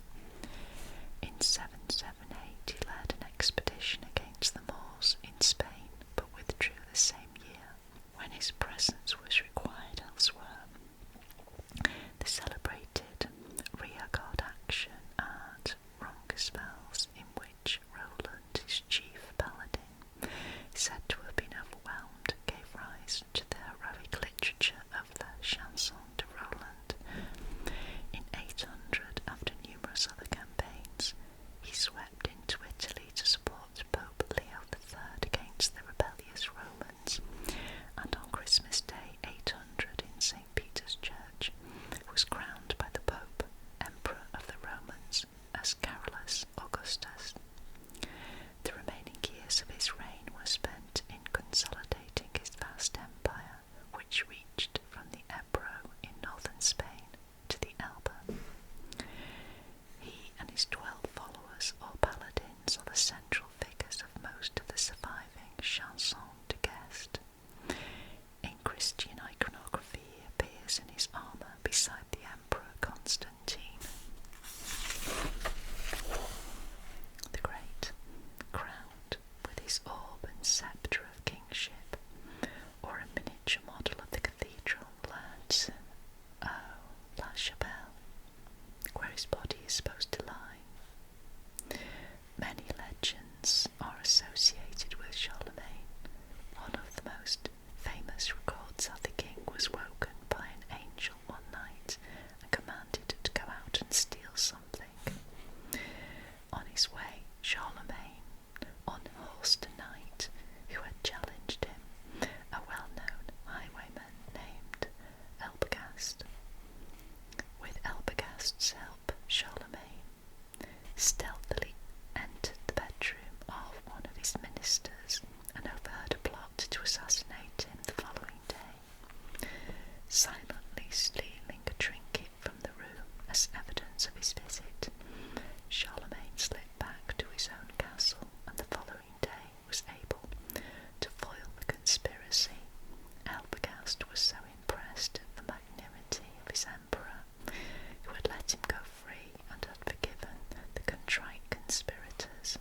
thanks for his help.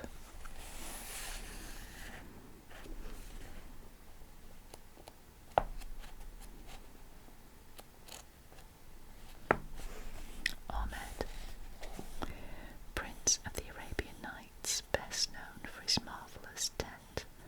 This magic object, given to him by the fairy Parabanu, was so small that it could be carried in a pocket, but when erected became large enough to shelter the entire army. He also possessed a magic apple bought at Samarkand, and which had the virtue of curing every illness known in humankind. His brother Hussein possessed a magic carpet.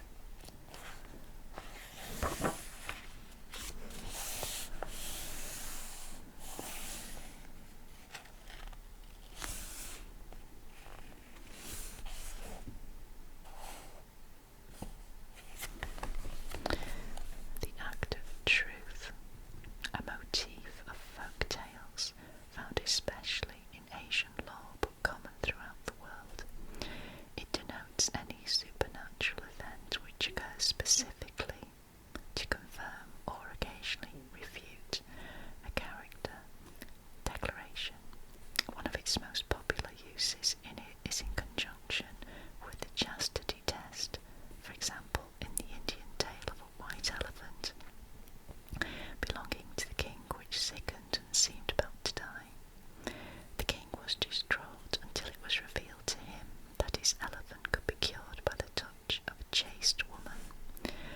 All 8,000 of his wives were called upon to perform the healing, but the elephant responded to none until a servant girl named Silavati came forward to touch him, whereupon he rose and began to eat. Sita demonstrates her faithfulness to Rama by calling on the earth to swallow her up in a somewhat extreme form of the motif. There are many other functions for the act of truth. It can be used to establish paternity or save oneself from execution as a criminal or witch. Sometimes it works against those who falsely invoke it. It survives in children's law in the oath typically rendered as "cross my heart and hope to die. Never, never tell a lie."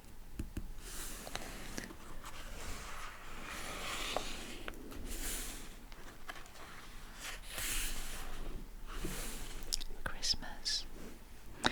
Winter festival, central festive season of the Christian Church, but including an inextricable mix of pagan and Christian elements. The traditional date on which Christmas is observed, 25th of December, became fixed only by Pope Julius I in the 4th century. Before then, the Mass of Christ was celebrated on a variety of different days.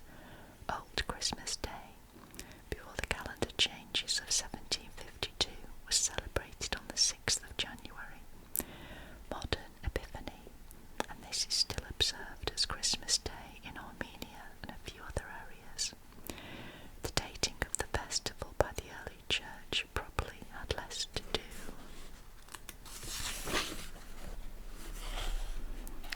with the date of Christ's actual birth than with a desire to incorporate into the church a season immemorially given over to festivals.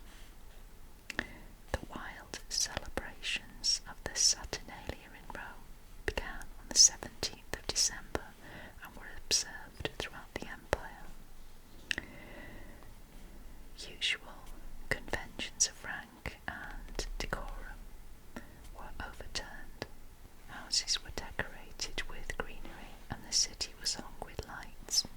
Saturnalia ended with the great celebration of the birth of the sun, Naturalis Infecti Solis, dedicated to the god Mithras, on the 25th of December, and this correspondence led to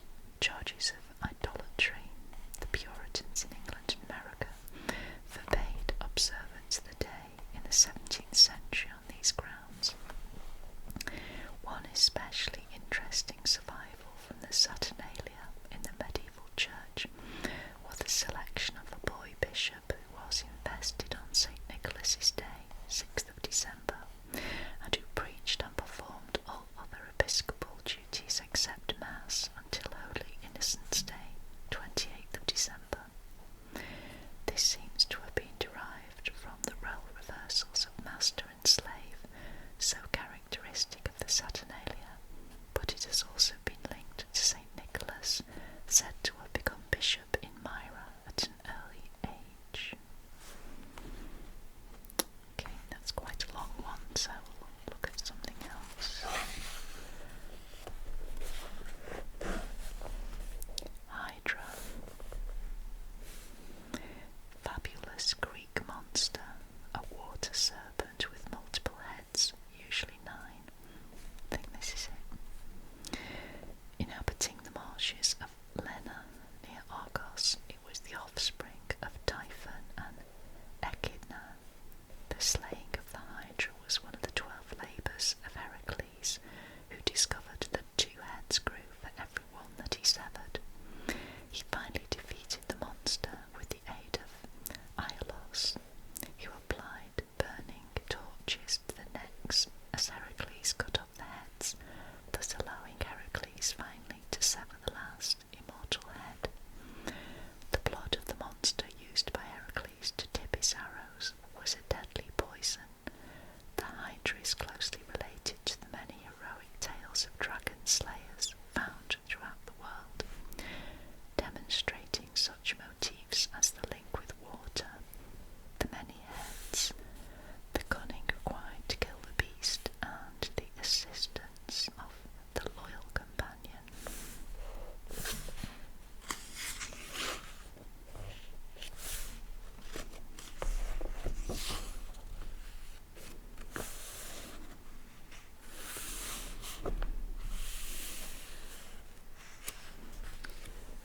Don Juan, legendary Italian profligate. He was said to be an incorrigible libertine and womanizer who one day seduced the daughter of the commander of Ulua and afterwards killed her father. The commander's statue was erected in a Franciscan convent, and the impious Don Juan invited it to dine with him, whereupon the stone figure descended from its plinth and accepted the invitation. After the feast, it delivered Don Juan over to the devil. The figure of the swaggering, suave rake has inspired dramatists, writers and musicians such as Molière, Byron, Mozart and George Bernard Shaw.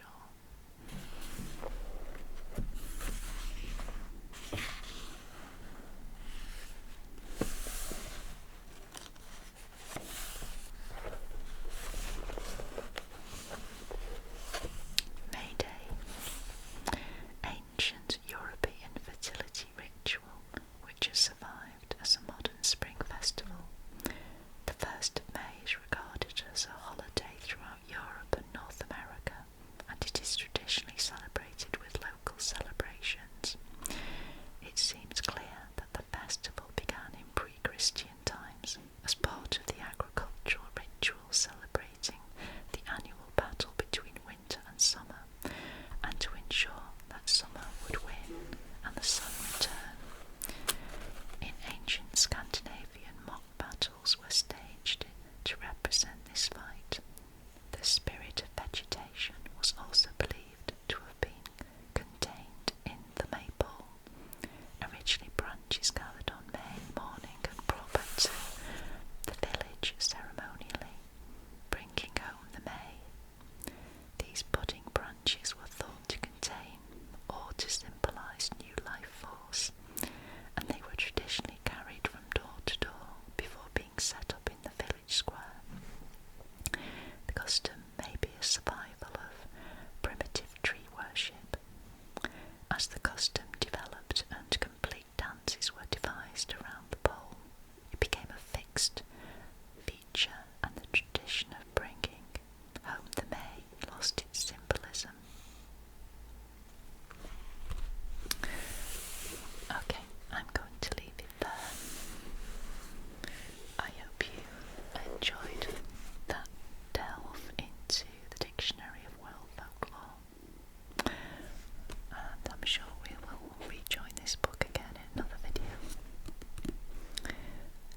This is Kate at the Library of Whispers. It's coffee time, so I thought I would have my coffee and we would take another look at this lovely old book, Origins and Meanings of Popular Phrases and Names. It's by Basil Hargrave.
has a significant origin, being derived from the French joyau, joy, pleasure.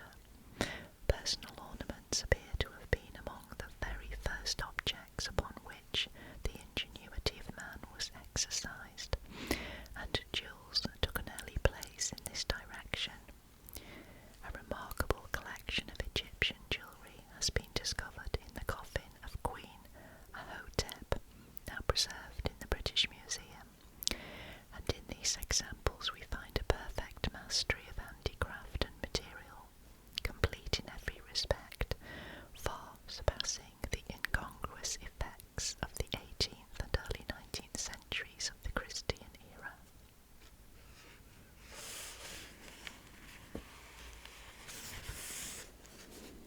Okay, I'm going to have a bit more coffee. Yum.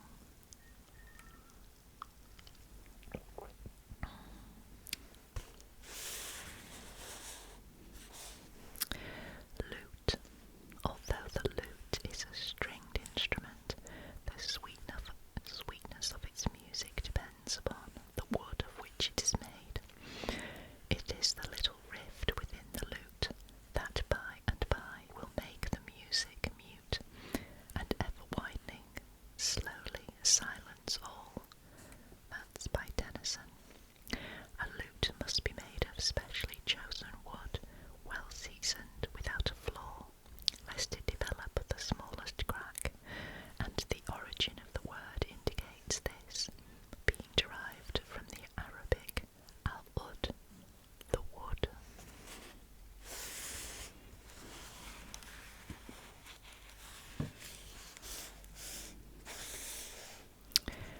Pearls. As jewels of rare beauty and high value, pearls must be of great antiquity.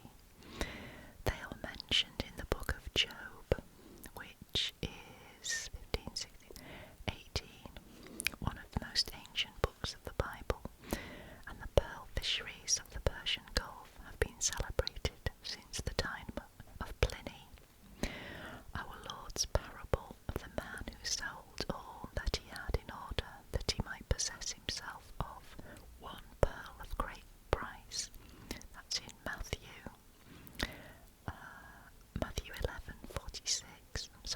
12:46. Though of course the analogy must not be pressed too far, is an illustration of the great esteem in which pearls were held by the Jews in Christ's time. For unless it had been considered possible to find a pearl of inestimable value, there would have been no point in the simile of the parable.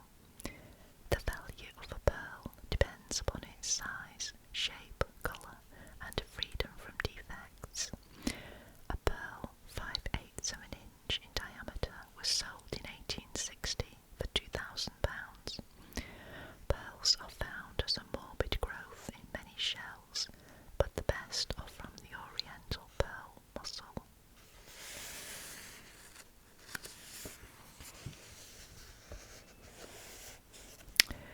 Ogre, a malignant giant of fairy tale celebrity, said to live upon human flesh. The word seems to be of Eastern origin and is supposed by some to be derived from a savage race called Agurs, inhabitants of Asia, who overran part of Europe in the 5th century. By others it is derived from the Latin Orcus, the god of the infernal regions. Og.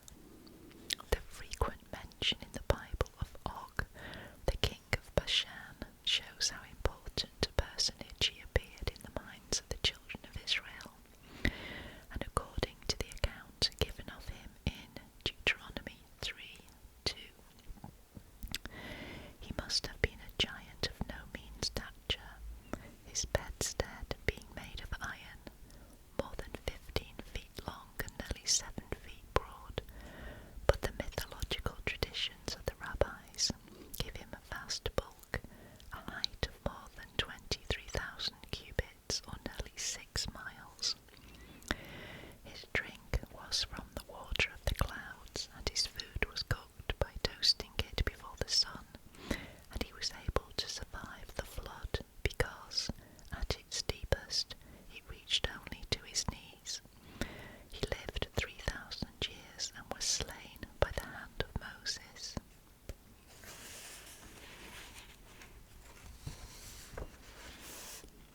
pieces of coloured stone, glass, etc., has no reference to Moses, but is derived from the Greek Museos, pertaining to the Muses, who were the divinities of painting, poetry, and music.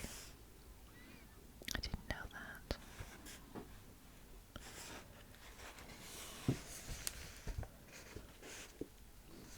Marleybone, a corruption of St. Mary at the Bourne, the church of the parish dedicated to St. Mary, being situated on the brook of Tyburn, or Tyburn, which ran from Hampstead to the Thames. The seal of the parish depicts a figure of St. Mary with a stream beneath her feet.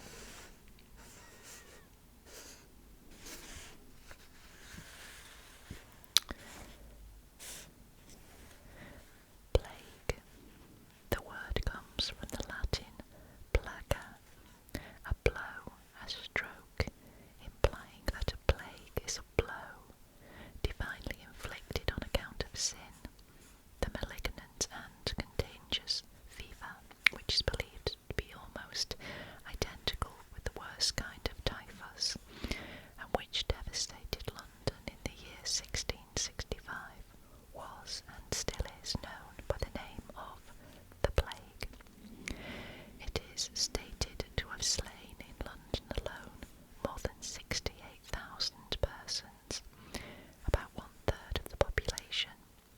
We can well believe that the Great Fire of London, which took place in the following year, and was considered such a terrible disaster, was of the greatest benefit in cleansing the city and preventing a recurrence of the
split asunder by some powerful internal convulsion.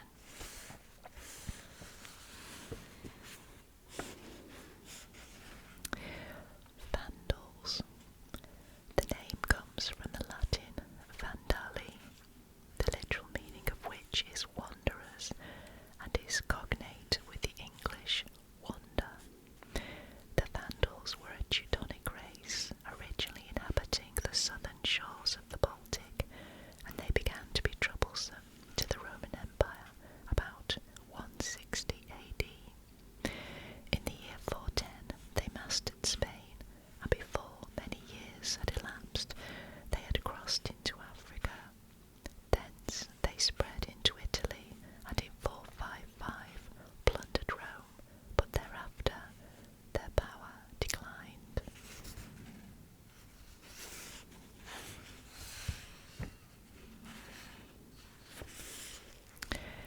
Unicorn. Though there is no doubt that this is a fabulous animal, its existence is frequently mentioned by Greek and Latin authors. Aristotle, the Greek philosopher, calls it the Indian ass, and Ctesias, about 400 BC, describes it as being about the size of a horse, with a white body, red head and blue eyes, having a horn on the forehead, a cubit long, which is entirely white at the base, black in the middle and red at the end. In heraldry, 2 unicorns were born as supporters of the Scottish royal arms for about a century before the union of the English and Scottish crowns in 1603, after which the unicorn was used as one of the supporters of the royal arms in the place of the Red Dragon of Wales. Union Jack. Technically, the name of the British national flag is the Union. The Jack is a small flag, a diminutive of the Union, flown from the bowsprit or forepart of a ship, in the Royal Navy plane, in the merchant service, with a white border. When flown from the mast, with a white border, it is the signal for a pilot. It is called the Pilot Jack. More coffee.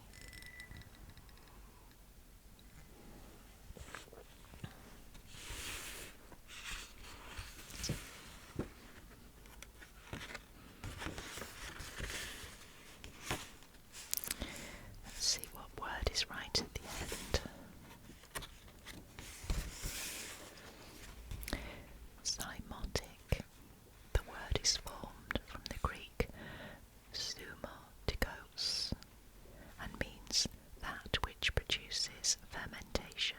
It is applied to those diseases which are communicable by a fermenting virus such as measles, scarlet fever and smallpox.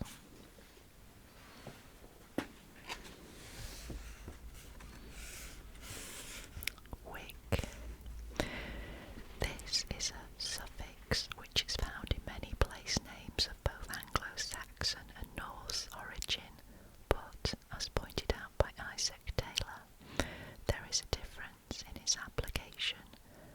The primary meaning seems to have been a station, but with the Anglo-Saxons it was a station or dwelling place on land, while with the Norsemen it was a station for ships. Hence the inland wick usually denotes a house or a village, while the wick on the coast is indicative of a station established by pirates, rather than a settlement by colonists. Even in inland places, however, such names as Droitwich, Nantwich and Northwich are probably derived indirectly from the Norse wick, a creek, a bay, as they are all places noted for the production of salt, which was formerly obtained by the evaporation of seawater in shallow bays, a method to which the word bay salt testifies. Hence, any place place for making salt came to be called a wick house, and places where rock salt was found took their names from the wick houses built for its preparation. We learn from the Doomsday Book that a tax was imposed on the production of salt, and the name Droitwich, Droit meaning a right, a Jew, seems to contain an allusion to this. Witch. The Anglo-Saxon word was Wicca, the feminine of Wicca, a wizard.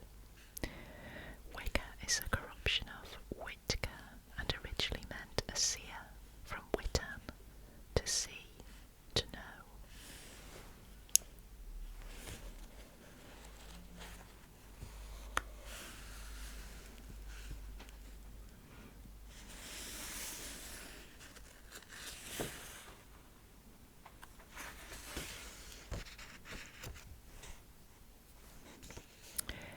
Quakers.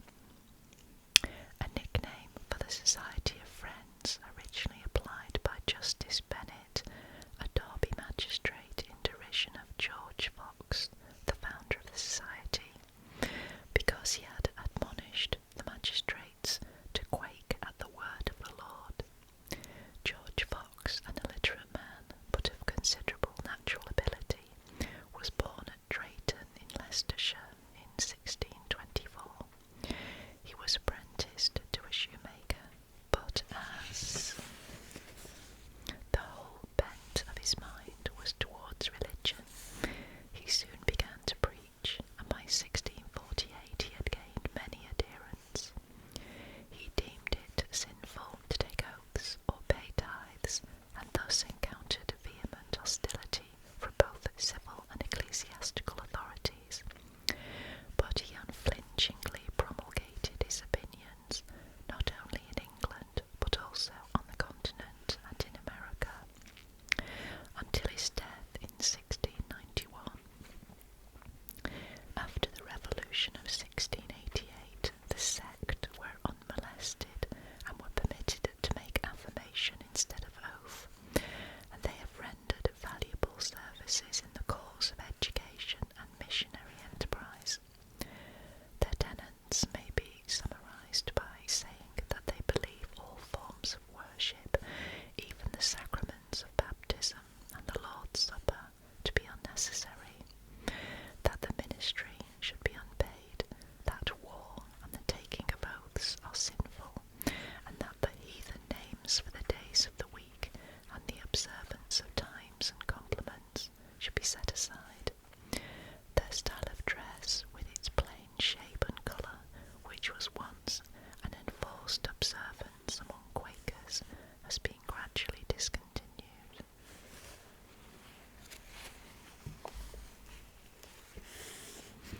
Okay, a little bit more coffee.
attached some meaning to his action, and it is highly probable that London Stone marked the place where legislation for the government of the city was made and suitors' causes adjudicated. In many of our old towns, at Kendal for instance, there exists a similar stone from which are still made, as they have been from time immemorial, all important proclamations, such as the accession of the king, and the general consensus of tradition throughout the country tends to corroborate the supposition that London Stone is a monument of prehistoric times.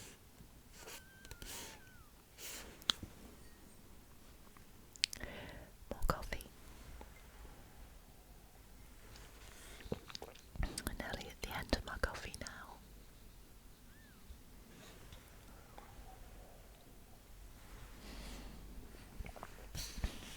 Okay, let's go back a little bit.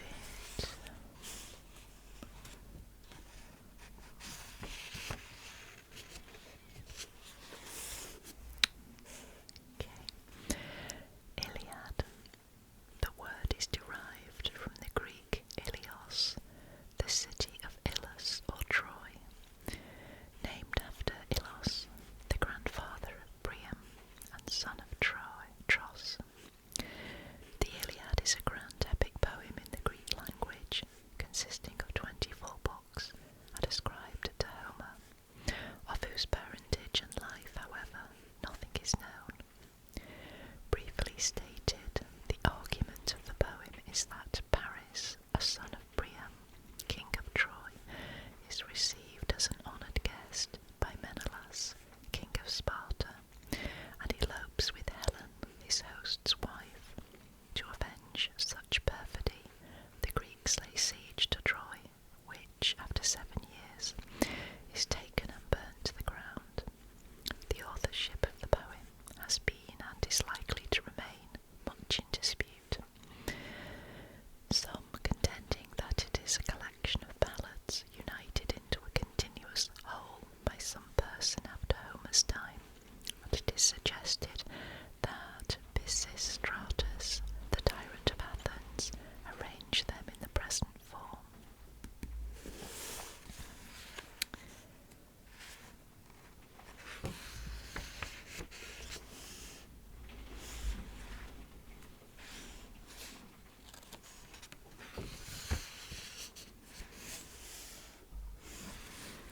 Hymns. The correct definition of a hymn, though the word is so familiar, is not easily attained. A hymn is not a metrical rendering of the Psalms, such as were composed by Tate and Brady, and were printed at the end of the Book of Common Prayer, as late as the 3rd quarter of the 19th century. They were called Psalms. Nor may it be taken directly from any other part of the Bible, for then it becomes a paraphrase. It is, or should be, poetry in metrical verse, composed with the object of giving praise to the deity, either by extolling his attributes or by recalling man's duty to and dependence on him. The first hymn for Christian worship is said to have been composed by Hilary, Bishop of Arles, about AD 431. But as early as the time of Pliny the Younger, Christians are reported to have habitually sung a hymn to Christ as God. Luther did much to extend the use of hymns, and in England Isaac Watts, Charles Wesley, John Wesley and Cowper were prolific in hymnology. So this is a saying, I am escaped with the skin of my teeth. We frequently hear the expression, by the skin of his teeth, but few persons recognise how ancient it is.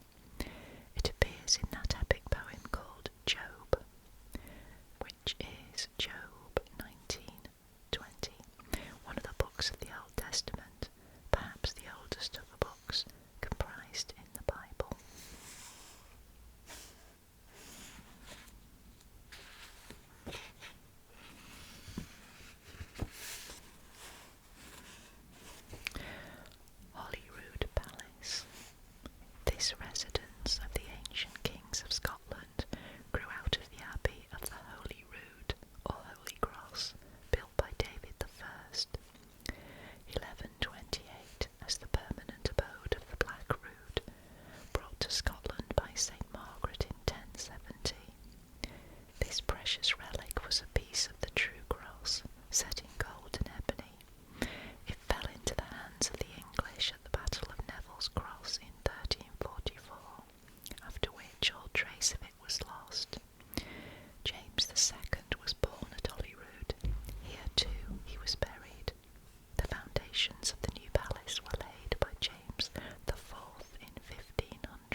this is an old book, so of course there's no longer an emperor in China.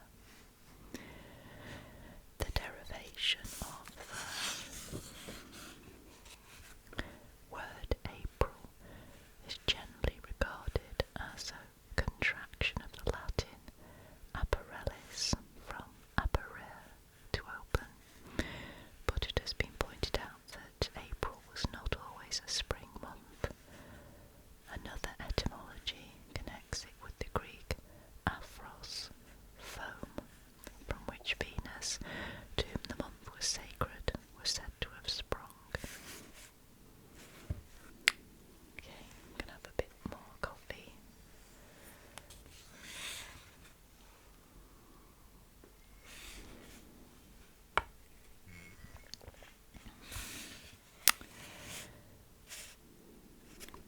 Arctic. Most of us associate the Arctic regions with the great white bear, the polar bear, only because the pictures and narratives of the explorers so frequently represent and refer to the bear.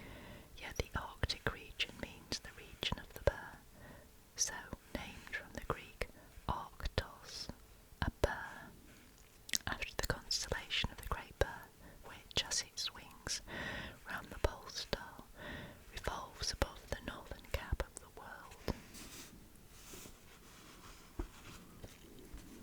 Arc. In an ordinary sense, any chest is an arc, for the word is the Anglo-Saxon arc, spelt A-R-C, from the Latin arca, a chest, through arca, to guard. The Jewish ark was not merely a chest containing the sacred things, but was surmounted by a throne or seat, the mercy seat of the English Bible, the Hebrew name of which signifies the place of meeting, the trysting place between God and man. As long as the Israelites were wanderers, they could have no fixed local sanctuary, but by carrying the ark with them, they had always at hand a sanctuary and divine meeting place. The Hebrew Kabareth, the mercy seat of the ark, the Arabic Kaaba, the Meccan sanctuary, and the Egyptian Ka, soul or worship, seem to be closely connected. It is worthy of note that in the Jewish account of the flood, which is considered by many to have been borrowed from the Babylonian legends, the word translated ark in our Bible, see Genesis 6, is literally chest, and the assumption is that the word ship was recognised by the writer as an anachronism in the narrative, as in the period assigned to Noah, mankind, according to the account given, had not reached the sea and were ignorant of the possibility of the construction of ships. The use of the word chest is the more remarkable when we realise that the size of Noah's Ark, according to the dimensions given, would be about equal to that of the Great Eastern steamships.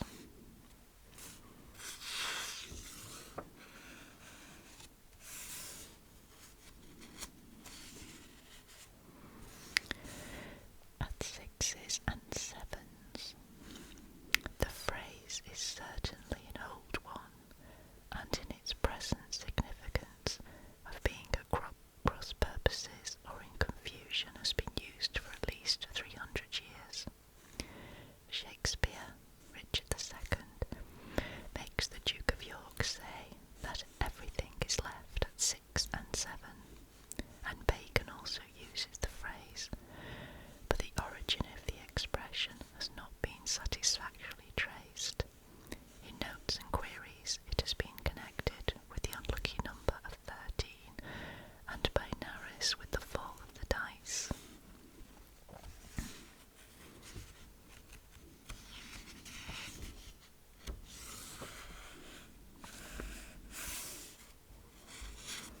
Okay, let's have a little bit more coffee.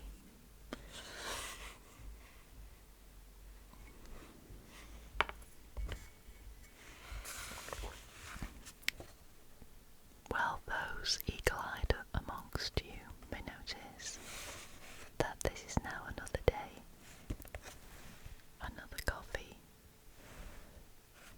another outfit. So what happened?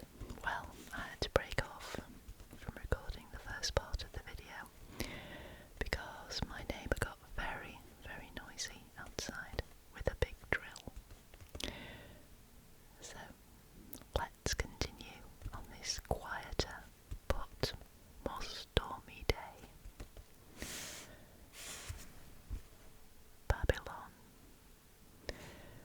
This is the Greek form of Babel, or Babeli, meaning the gate of God, taking its name from the great temple of El, or Bel, afterwards Baal. The temple was a pyramid of brick in 8 square stages, the basement stage being over 200 yards square.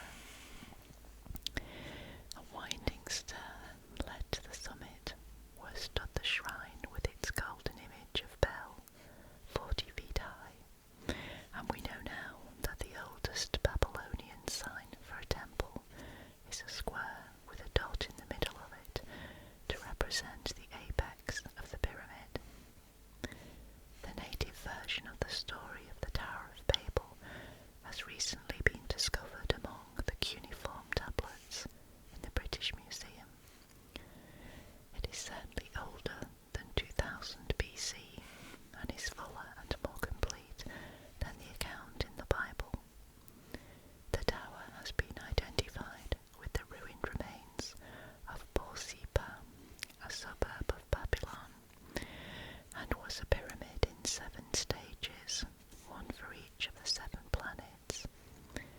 It was begun by a former king who built it to the height of 42 cubits, but it lay an uncompleted ruin for many centuries and was not finished till the reign of Nebuchadnezzar. There seems evidence that the labourers employed on the building comprised in the first instance a mixed multitude of peoples, the Samirs, the Akkads, the Hittites, and others.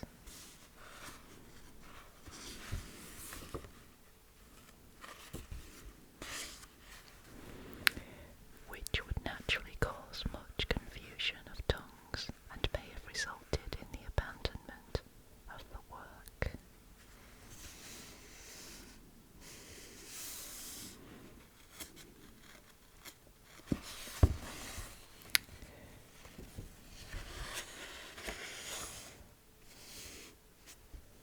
Ballad. The sentiment that he who makes the ballads of a nation need not care who should make the laws is well known. It appears in a letter to the Marquis of Montrose in the time of the Commonwealth. Such ballads have exercised a great effect on the heroic spirit of a nation, and before printing was general. They served a valuable purpose by presenting a more or less accurate account of important occurrences. Between the 11th and 13th centuries, the bard was a welcome guest with persons of rank and culture. For the ballad, though still mainly concerned with heroic exploits,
consisting probably of 2 towers, with double walls built slightly in advance of the line of the wall.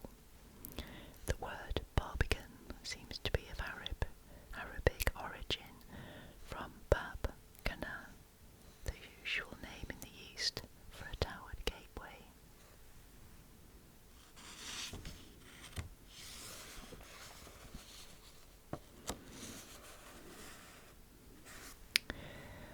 Basalt. This is not a salt, but a hard, dark-coloured rock of igneous origin, the word being derived from the Latin basalts, a corruption of an African word for a marble found in Ethiopia, but bay salt is salt obtained from seawater by evaporation.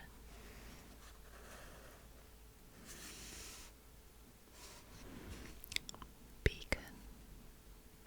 The name of many a hill in England, perpetuating the memory of pre-telegraphic days when one watcher beckoned to another by kindling a fire on the beacon hill, from the Anglo-Saxon beacon, a sign. Beam. The word has remained unaltered in spelling and signification since Anglo-Saxon times. In the Old Saxon it was bomb, from which we get the word boom, the boom of a ship.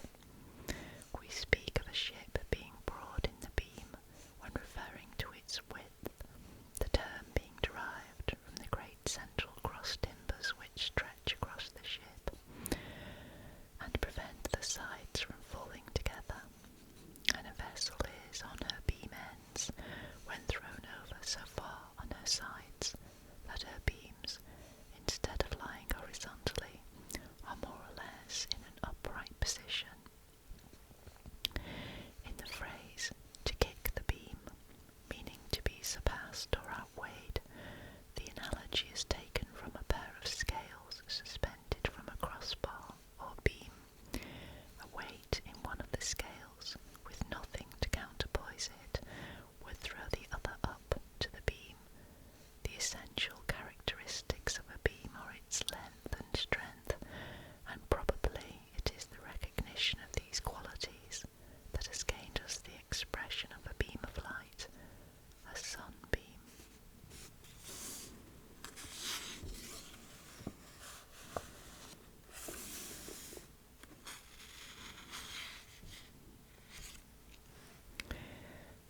Bedlam. The word is a contraction, or rather a corruption, of Bethlehem, the asylum for lunatics, called the Hospital of St. Mary Bethlehem. It was originally a priory founded in 1247 by Simon Fitzmary and situated in Bishopsgate Street, but on the dissolution of the monasteries, the priory was granted to the mayor and citizens of the City of London, and they made it into a lunatic asylum. In 1676 it was removed to a site near London Wall, and finally in 1815 the asylum was transferred to Lambeth.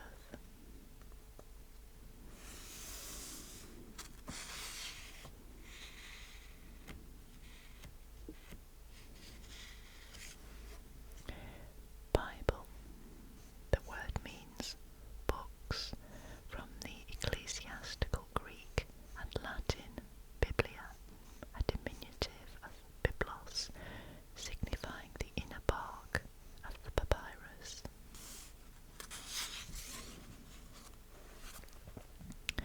Thus, a Bible meant originally any book made of papyrus paper, and we find Chaucer in his Canterbury Tales using the word Bible in the sense of any book. The English Bible, generally called the Authorized Version, was first published in 1611. It is a revision of the Bishop's Bible, which was published in 1568, and which was itself a revision made by able bishops and others under the auspices of Bishop Parker of the Great Bible of 50,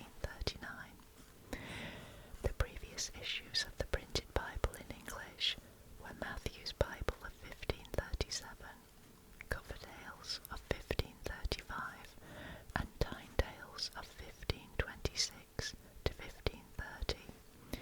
Before these, there was no printed English Bible. The Wycliffe Bible of 1384 was in manuscript, and copies of Purvey's version of it are still in existence, splendidly illuminated and beautifully bound. But as far back as the English language can be followed, there are traces of translations of portions of the Bible, and the earliest relic of such work is an English Psalter, translated by St. Oldham, Abbot of Malmesbury, who died in 709. It is remarkable how peculiarly satisfying to the English ear is the English of the authorised version. It speaks in a language of its own, a language which is thoroughly English and yet separated by its archaic form from the English of colloquial use and the literary English of most books. Yet this language is not, as is usually assumed, that of Elizabethan and Jacobean times. It can be traced in a direct line through every biblical revision, and its true ancestor is the Wycliffe Bible of the 14th century. That this is no mere theory has been proved. See the Encyclopaedia Britannia, by placing passages from the Wycliffe Bible in modernised spelling side by side with the same passages from the authorised version. Let's have a bit more coffee.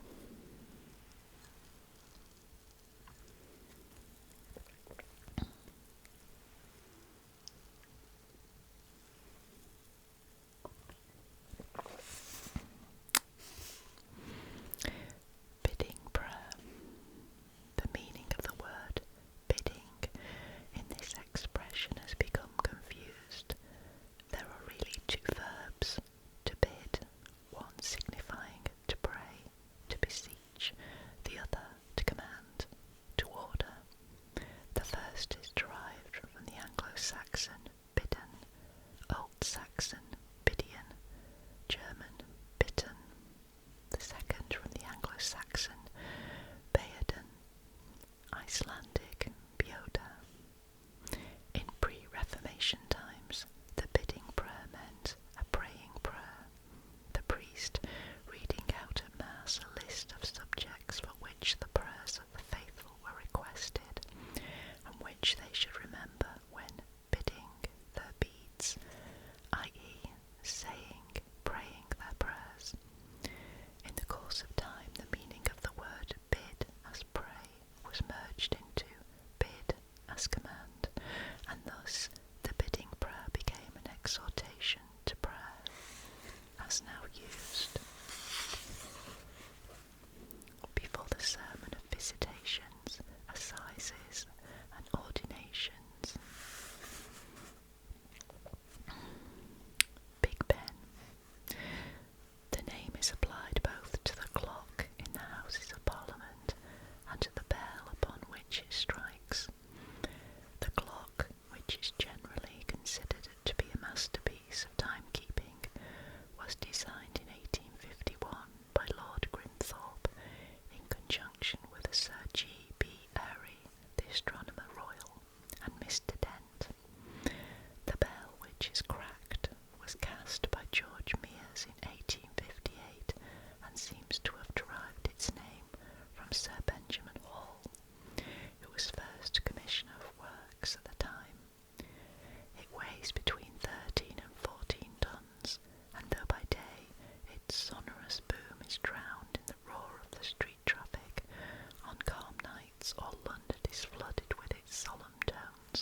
was baked 4 times.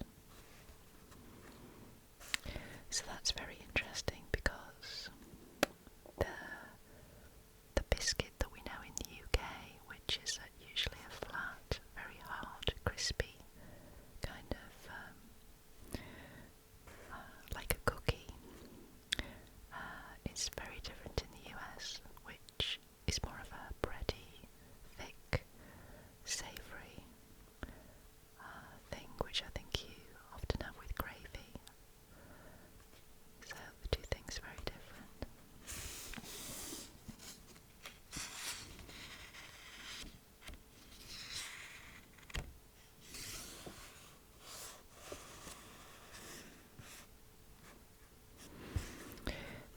Black letter. The Old English character derived from the Old German or Gothic and conspicuous for its blackness, hence its name. The word black letter is sometimes used to denote that which is old and out of date. Macaulay has applied it in that sense, as if black letter writing and printing were preeminently ancient, but such a supposition is not sustained by a review of the facts.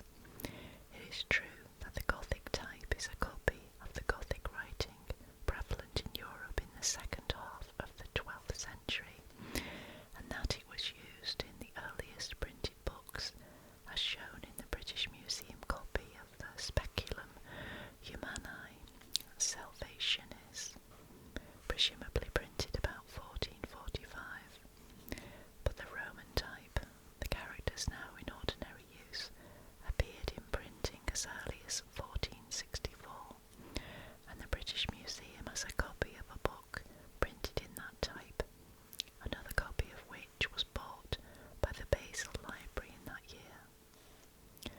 Roman type is a copy of that particular handwriting, which had developed into its best towards the close of the 8th century, the individual letters of which were copies of Roman characters, and thus the letters which we now use in general printing, the type called Roman, have come down to us with scarcely any alteration in form, though reduced in size from the Roman handwriting of the 5th century.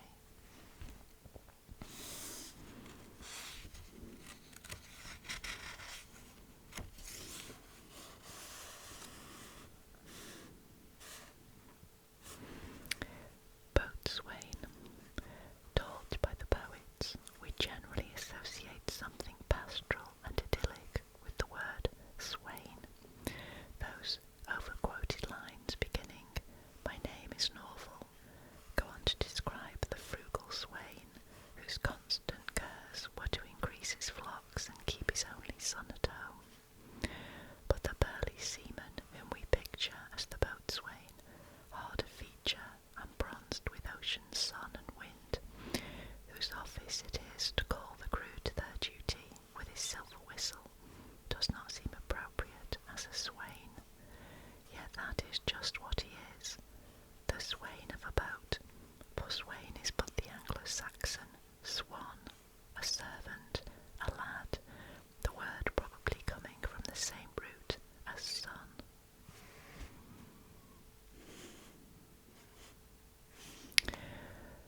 Bonfire.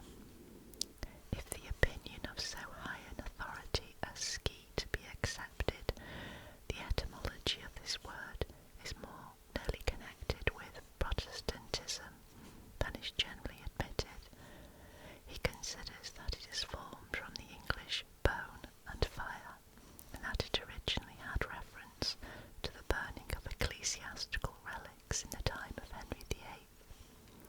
Certainly the derivations, born, a Scandinavian for beacon, and bon, French for good, do not appear to be adequately supported.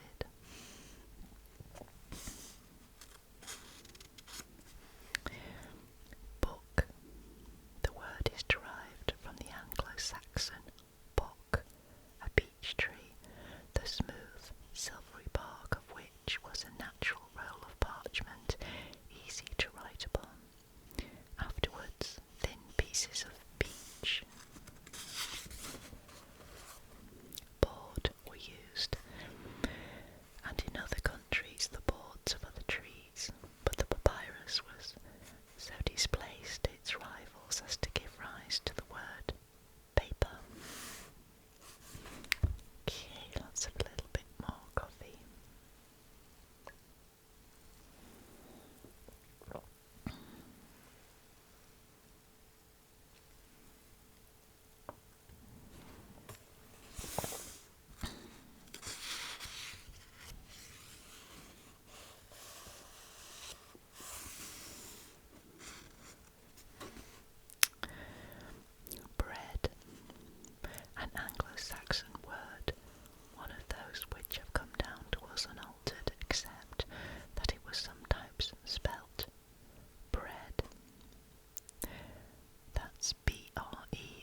is an unfermented bread made from tapioca, and there are the maize cakes of the United States and the oat cakes of Scotland.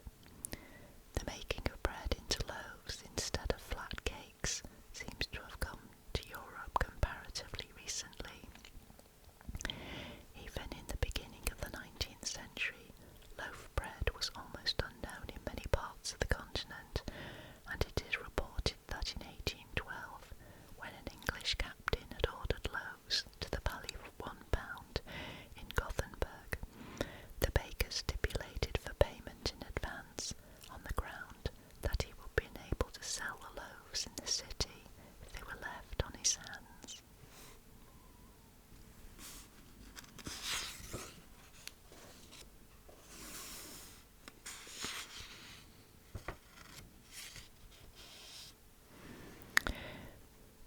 Borough, Bury, or Borough. These and similar terminations in place names are derived from the Anglo-Saxon borough, borough, and byrig. So the first one spelt B-U-R-H, then B-U-R-U-H, and B-Y-R-I-G, an earthwork and hence a fortified town. Sometimes they denote the resting place, often a funeral mound where lay the remains of the dead, but more frequently they indicate the embanked enclosure which afforded refuge to the living. Borough, Bruff, and Borough are Norse forms, while Bury is distinctively Saxon. Examples are too numerous to quote.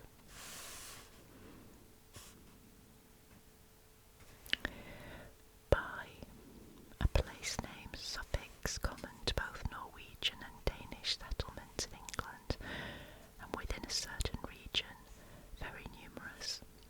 Northward there are some 600 instances. In Lincolnshire alone there are 100, but southward there is scarcely one.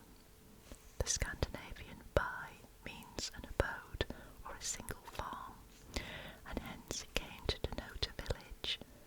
As a component part of English place names, it is a survival of the Danish conquest, and there is documentary evidence that the Saxon names of some places were changed by the Danish invaders, as for instance Derby, which by the Saxons was called North Werrig, or Northworth, as it might now be written, while the Saxon Strenenshall became the Danish Whitby.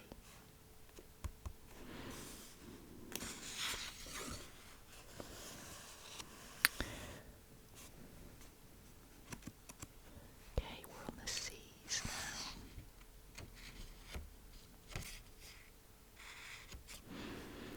Cabinet.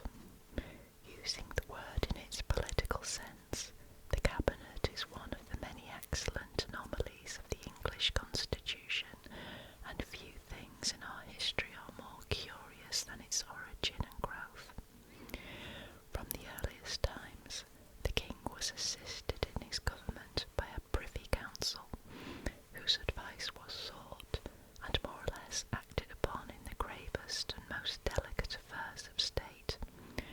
But with the gradual increase of the democratic character of Parliament, the real government of the nation became more and more vested in the king's parliamentary ministers, while coincident with this, the rank of Privy Councillor came to be bestowed as an honorary distinction on men to whom nothing was confided. As a result, the sovereign resorted for advice on the most important questions to his principal ministers, and hence, although theoretically the cabinet is still a committee of the Privy Council, it has come to consist in reality of the leading parliamentary ministers of the party in power. The origin of this signification of the word is obvious. Cabinet is the French for a little room, the diminutive of cabane, a hut. We retain the earlier meaning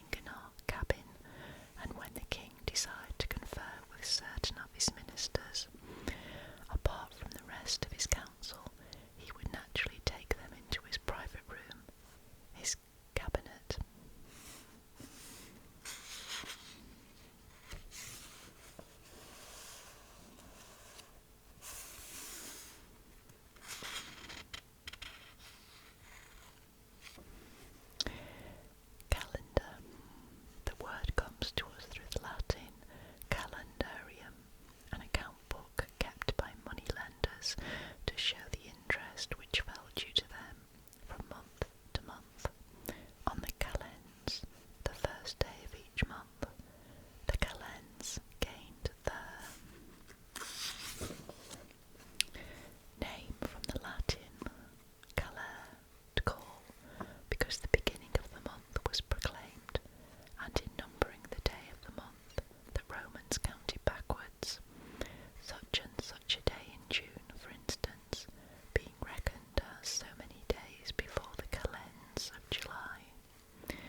The expression, the Greek calends, signifying a time which will never arise, is justified by the fact that the Greeks did not use the term calends. The word calendar, when applied as in Cowper's John Gilpin, and my good friend, the calendar will lend his horse to go, and meaning one whose business is to calendar cloth, should be spelt calendra, though the verb calendar is itself a corruption of cylinder, as it means to roll or smooth out cloth with cylindrical rollers. The calendar of the Arabian Nights has no connection with either calendar or calendra. The word is taken from the Hindustani calendar and signifies one who belongs to a certain order of dervishes among the Mohammedans.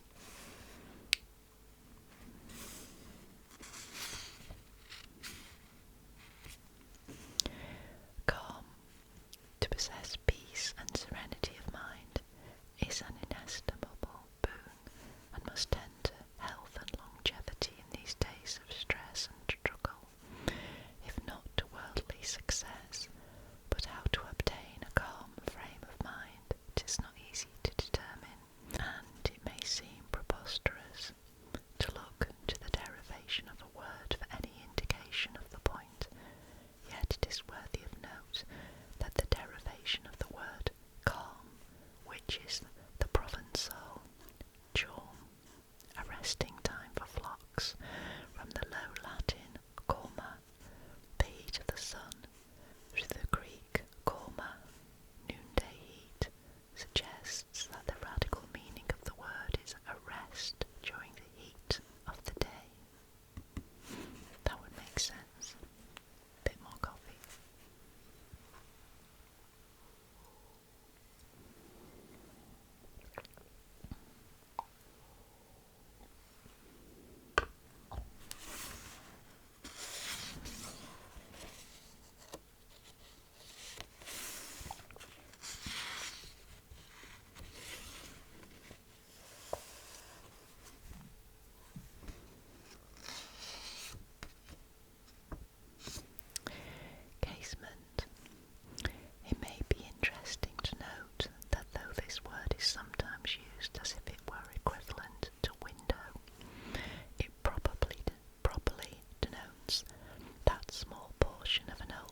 officers stationed at the fence of bars or lattice work in a law court to introduce such functionaries as were entitled to pass inside. The Emperor Carinus, the immediate predecessor of Diocletian, gave great offence by making such a chancellor a prefect of Rome. Later, in the Eastern Empire, a chancellor was a secretary who sat inside the lattice work to write, who also became invested with judicial functions and ultimately with a superintendence over the other officers of the empire.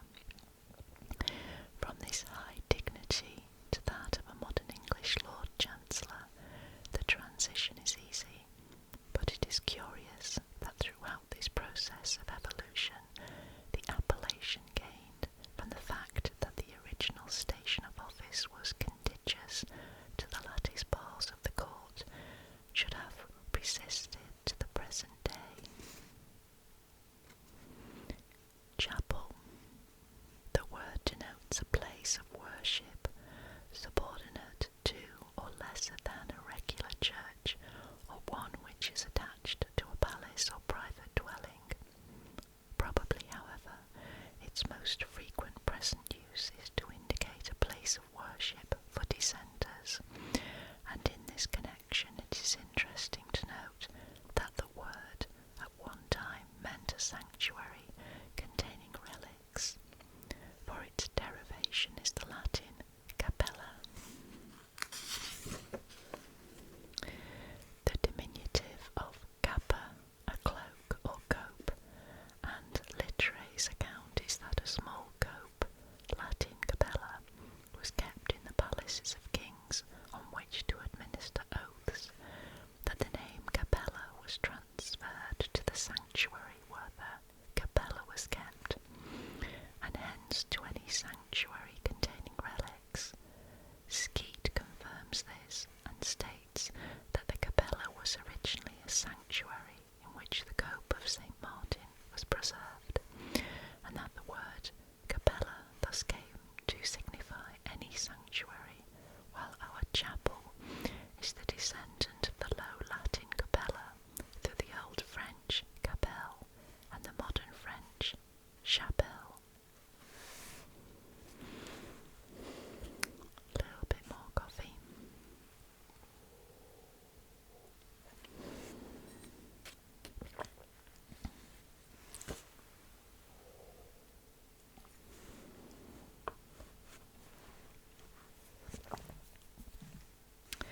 Jester. The word comes from the Latin castra, a camp, and appears under various forms in many place names. For instance, Chester, Doncaster, Leicester.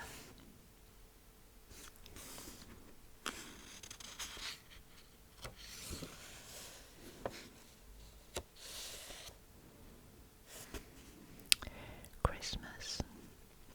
The festival is so generally observed in England and has such a hold on the imagination of all English-speaking people that it seems strange to find that St. Augustine, one of the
Christmas comes but once a year.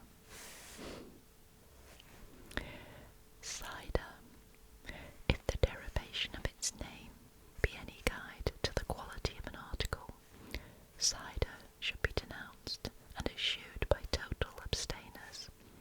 The word comes to us from the Hebrew shakar, through the Greek sikera, and the Latin sikera, all signifying strong drink. In Wycliffe's Bible, the passage Luke 1:15, which appears in the authorized version as "He shall drink neither wine nor strong drink," is rendered "He shall not drink wine and cider," showing that in old days the alcoholic strength of cider was fully recognized. It is stated by Brand that the weakest cider contains over 5% of alcohol, while the strongest is estimated to have nearly 10%.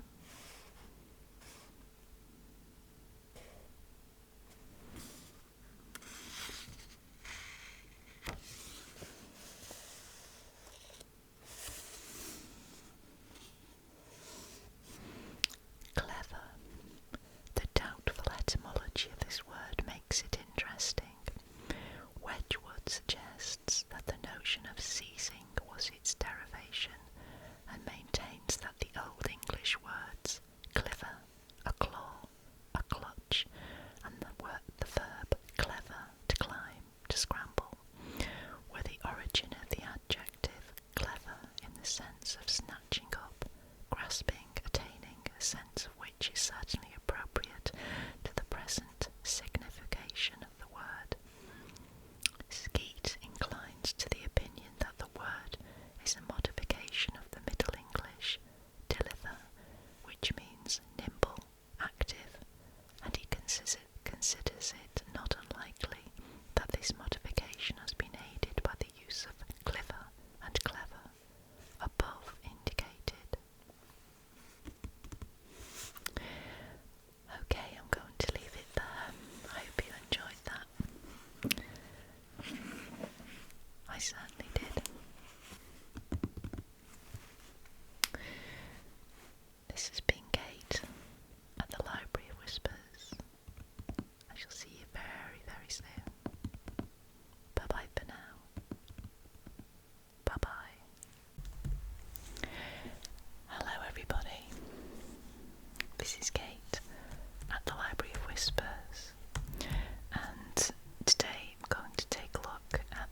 Concise Oxford Dictionary has become established as the foremost authority on current modern English. It describes the English language as it is written and spoken in its varied styles and international varieties.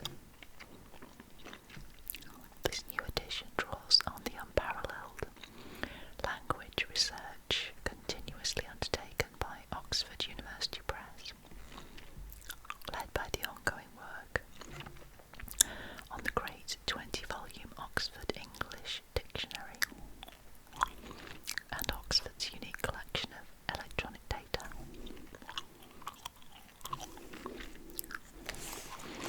Okay.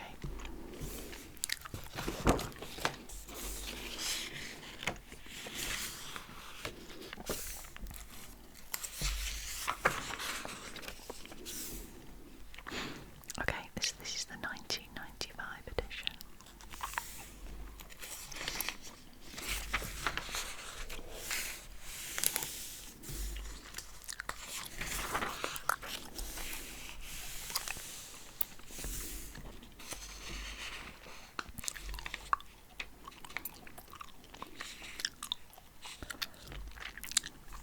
It's 14% larger than the 8th edition. There you go.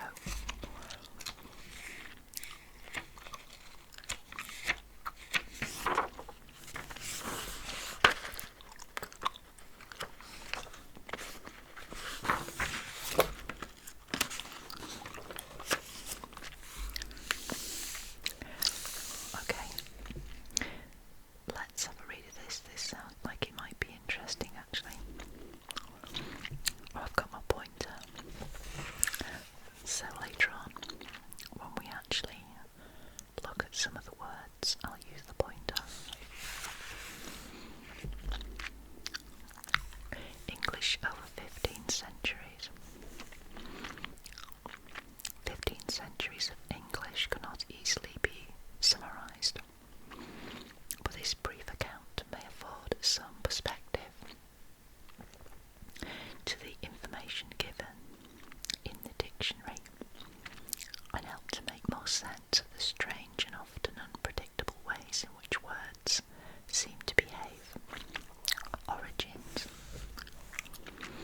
English belongs to the Indo-European family of languages, a vast group with many branches thought to be derived from a common ancestor, language called Proto-Indo-European. The words we use in English are derived from a wide range of sources, mostly within this family.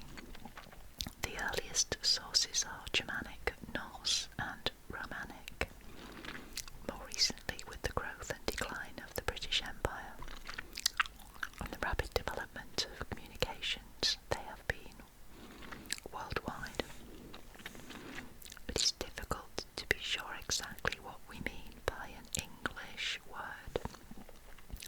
Most obviously, words are English if they can be traced back to the Germanic language of the Anglo-Saxons, who settled in Britain from the 5th century. From this time are derived many common words such as eat, drink, speak, work, house, door, man, woman, husband, wife. The Anglo-Saxons displaced the Celtic peoples, whose speech survives in Scottish and Irish, Gaelic, Welsh, Manx and Cornish. Little Celtic influence remains in English, except in names of places and rivers. Anglo-Saxon Britain continued to have contact with the Roman Empire, of which Britain had formerly been a part, and with Latin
Anglo-Saxon ones, and it is difficult to establish the extent of the Old Norse influence.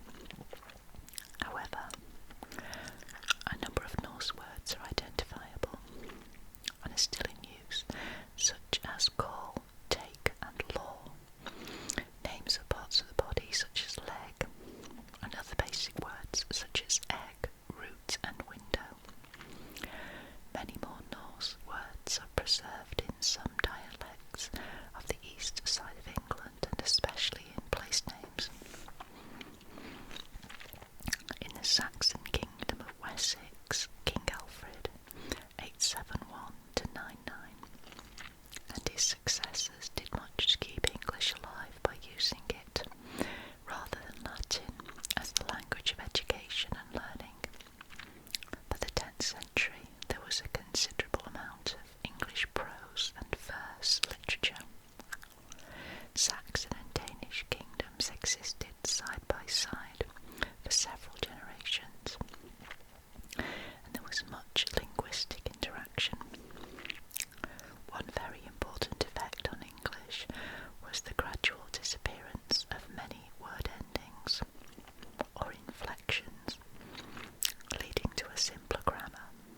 This was partly because the stems of English and Norse words were often very close in form. For example, stan and stein meaning stone, and only the inflections differed as an impediment to mutual understanding. So forms such as stain, stains, etc. began to be simplified and eventually eliminated. The process continued for hundreds of years into Middle English. See below. The Norman Conquest.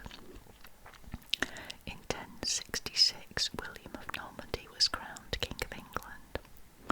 The arrival of the French-speaking Normans as a ruling nobility brought a transforming influence on the language.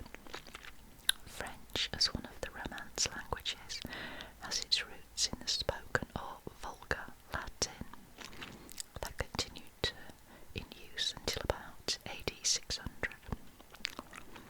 For 200 years after the Norman Conquest, French, in its regional Norman form, was the language of the aristocracy, the law courts, and the church hierarchy in England. During these years, many French words were adopted into English. Some were connected with law and government, such as justice, council, and tax, and some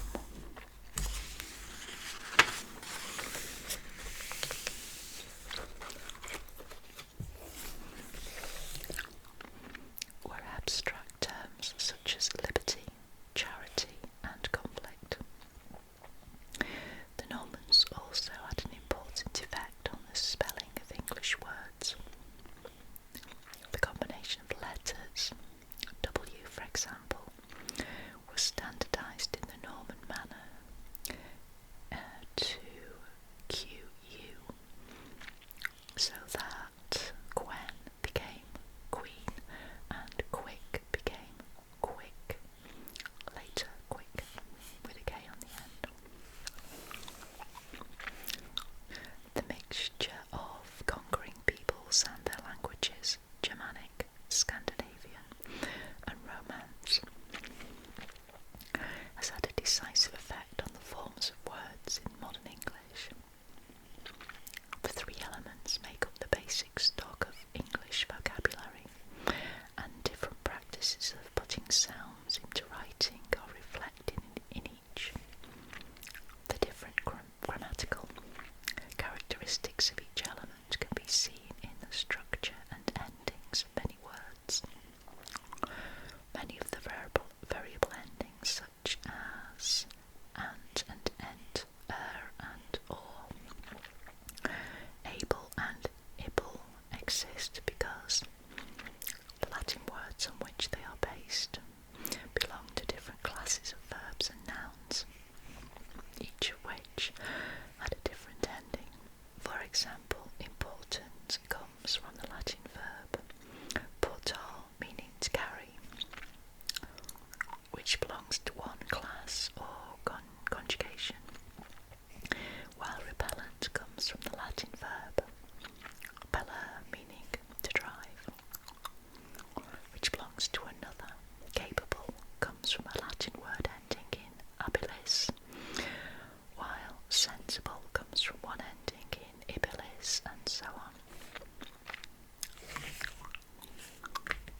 emerged as the spoken and written form of the language under these influences.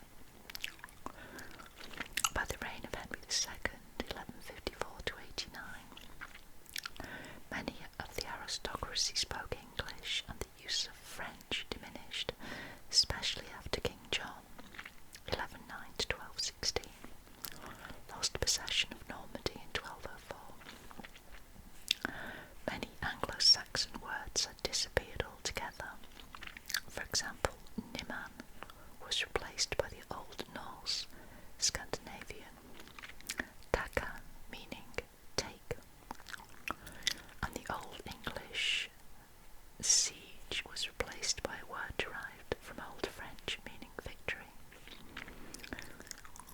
Other Old English words that disappeared are adel, disease, love, praise, and lift, compare German Luft.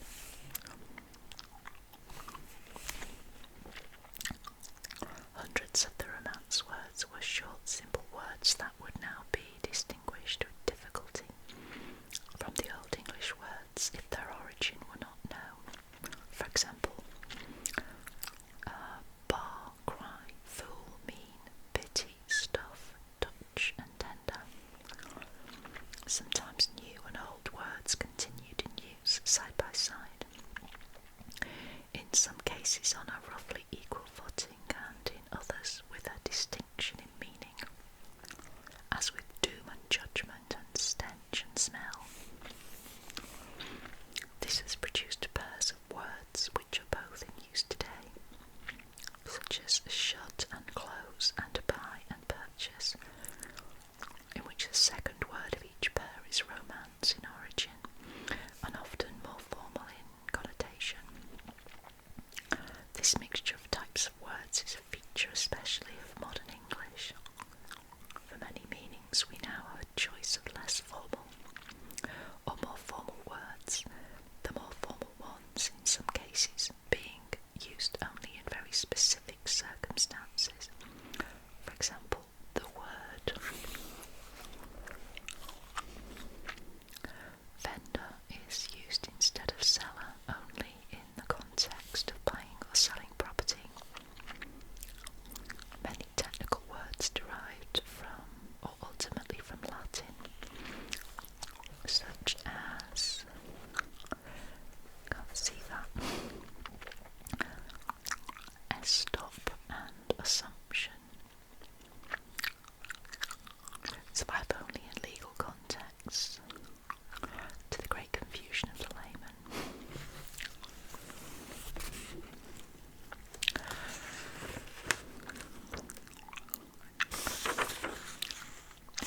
I might finish that little bit in another video, actually, it's quite interesting. But anyway, let's have a delve into the dictionary itself. I'm just going to do this at random, and we'll see what we see, find what we find.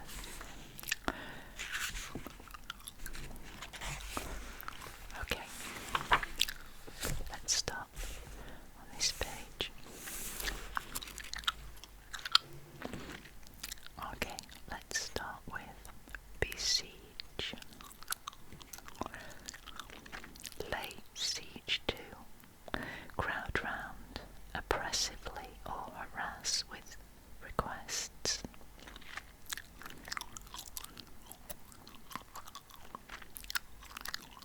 A besieger is a Middle English noun from a siege by substitution.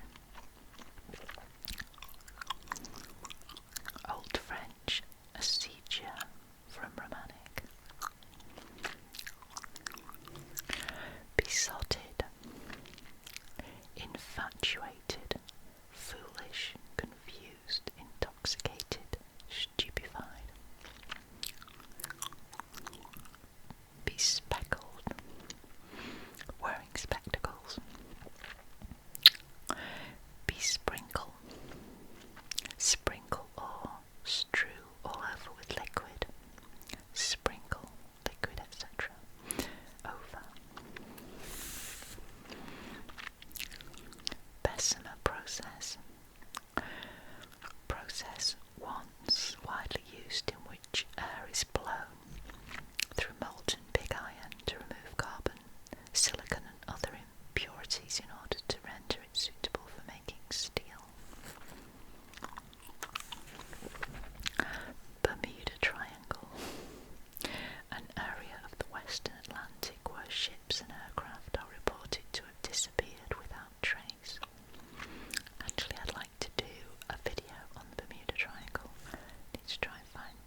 analysis of a randomly chosen passage from a book,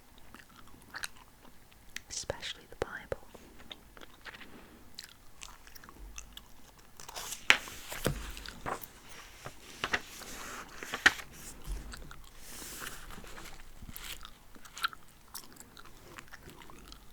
Birch. Any tree of the genus Betula, having thin peeling bark, bearing catkins, and found predominantly in northern temperate regions.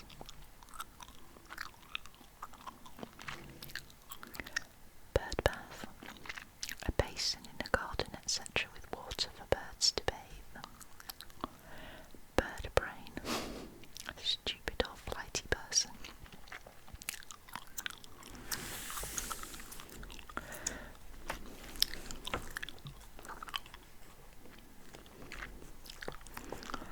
Biological clock, an innate mechanism controlling the rhythmic, physiological activities of an organism. Binomial theorem, a formula for finding any power of a binomial without multiplying at length.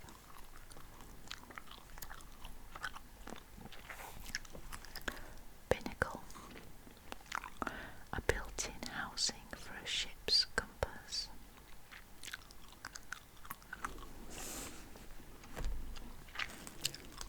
Bird of passage, a migrant, any transient visitor. Bird's eye view, a general view from above. Bird's nest soup made, especially in Chinese cookery, from the dried gelatinous coating of the nests of swifts and other birds.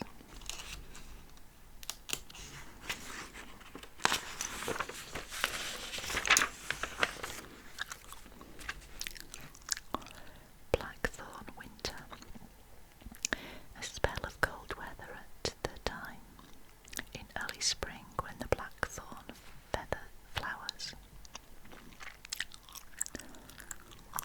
Blackwatch, the Royal Highland Regiment, so called from its dark tartan uniform.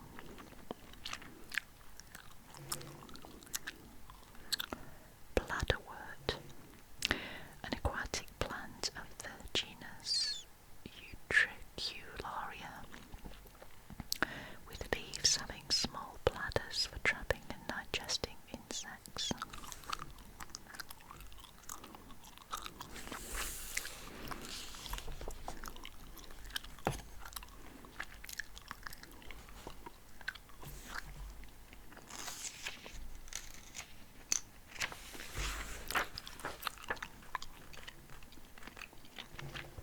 Blizzard, a severe snowstorm with high winds.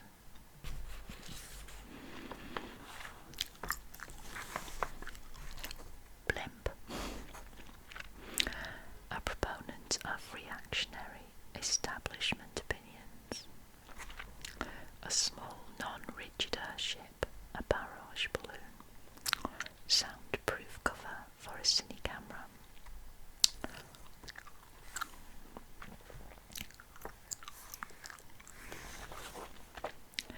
Blepharitis, inflammation of the eyelids.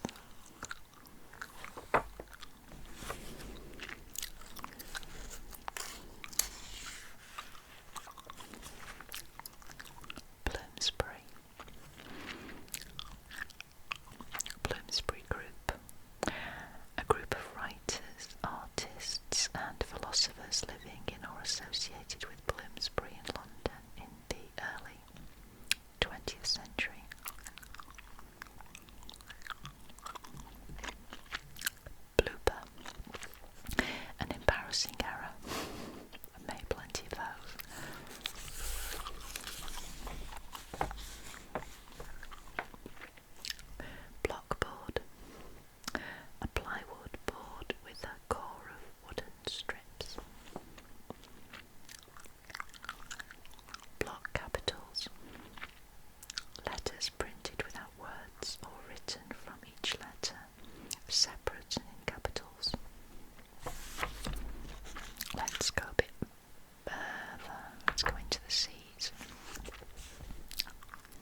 Minnesota, Mississippi, Missouri, Montana, Nebraska, Nevada, New Hampshire, New Jersey, New Mexico, New York, North Carolina, North Dakota, Ohio, Oklahoma, Oregon, Pennsylvania, Rhode Island, South Carolina, South Dakota, Tennessee, Texas, Utah, Vermont, Virginia, Washington, West Virginia, Wisconsin, Wyoming.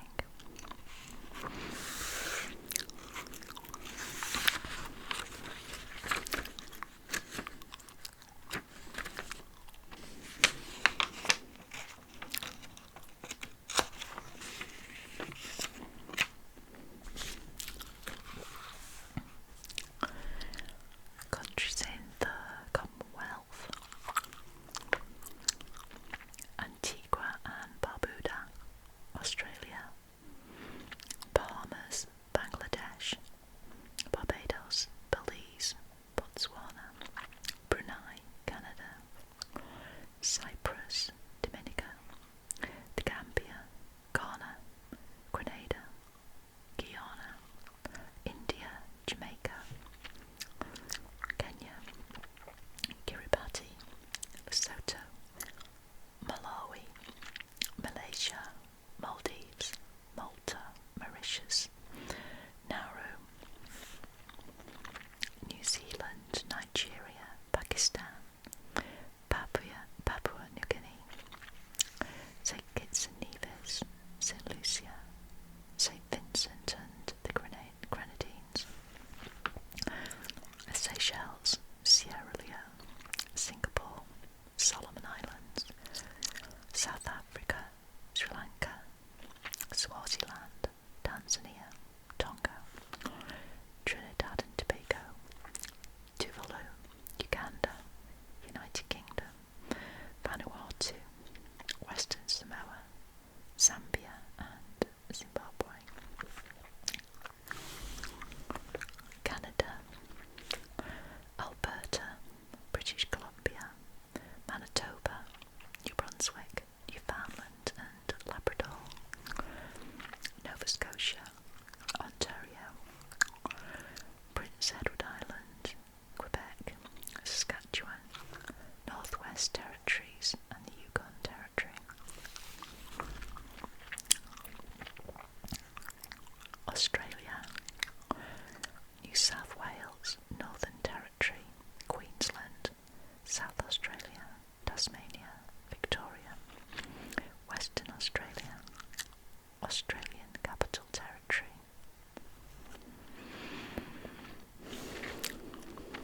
India, Andhra Pradesh, Arunachal Pradesh, Assam, Bihar, Goa, Gujarat, Haryana, Himachal Pradesh, Jammu and Kashmir, Karnataka, Kerala, Madhya Pradesh, Maharashtra, Manipur, Meghalaya, Mizoram, Nagaland, Orissa, Punjab, Rajasthan, Sikkim, Tamil Nadu, Tripura, Uttar Pradesh, West Bengal, Andaman and Nicobar Islands, Chandigarh, Dadra and Nagar Haveli, Daman Diu, Delhi, Lakshadweep and Pondicherry. And apologies if any of those were mispronounced, by the way. Okie dokie. Okay, I'm going to leave that there for now. If you enjoyed some of that random information and it helped you relax a little bit, please let me know. This has been Kate at the Library of Whispers saying I shall see you very soon.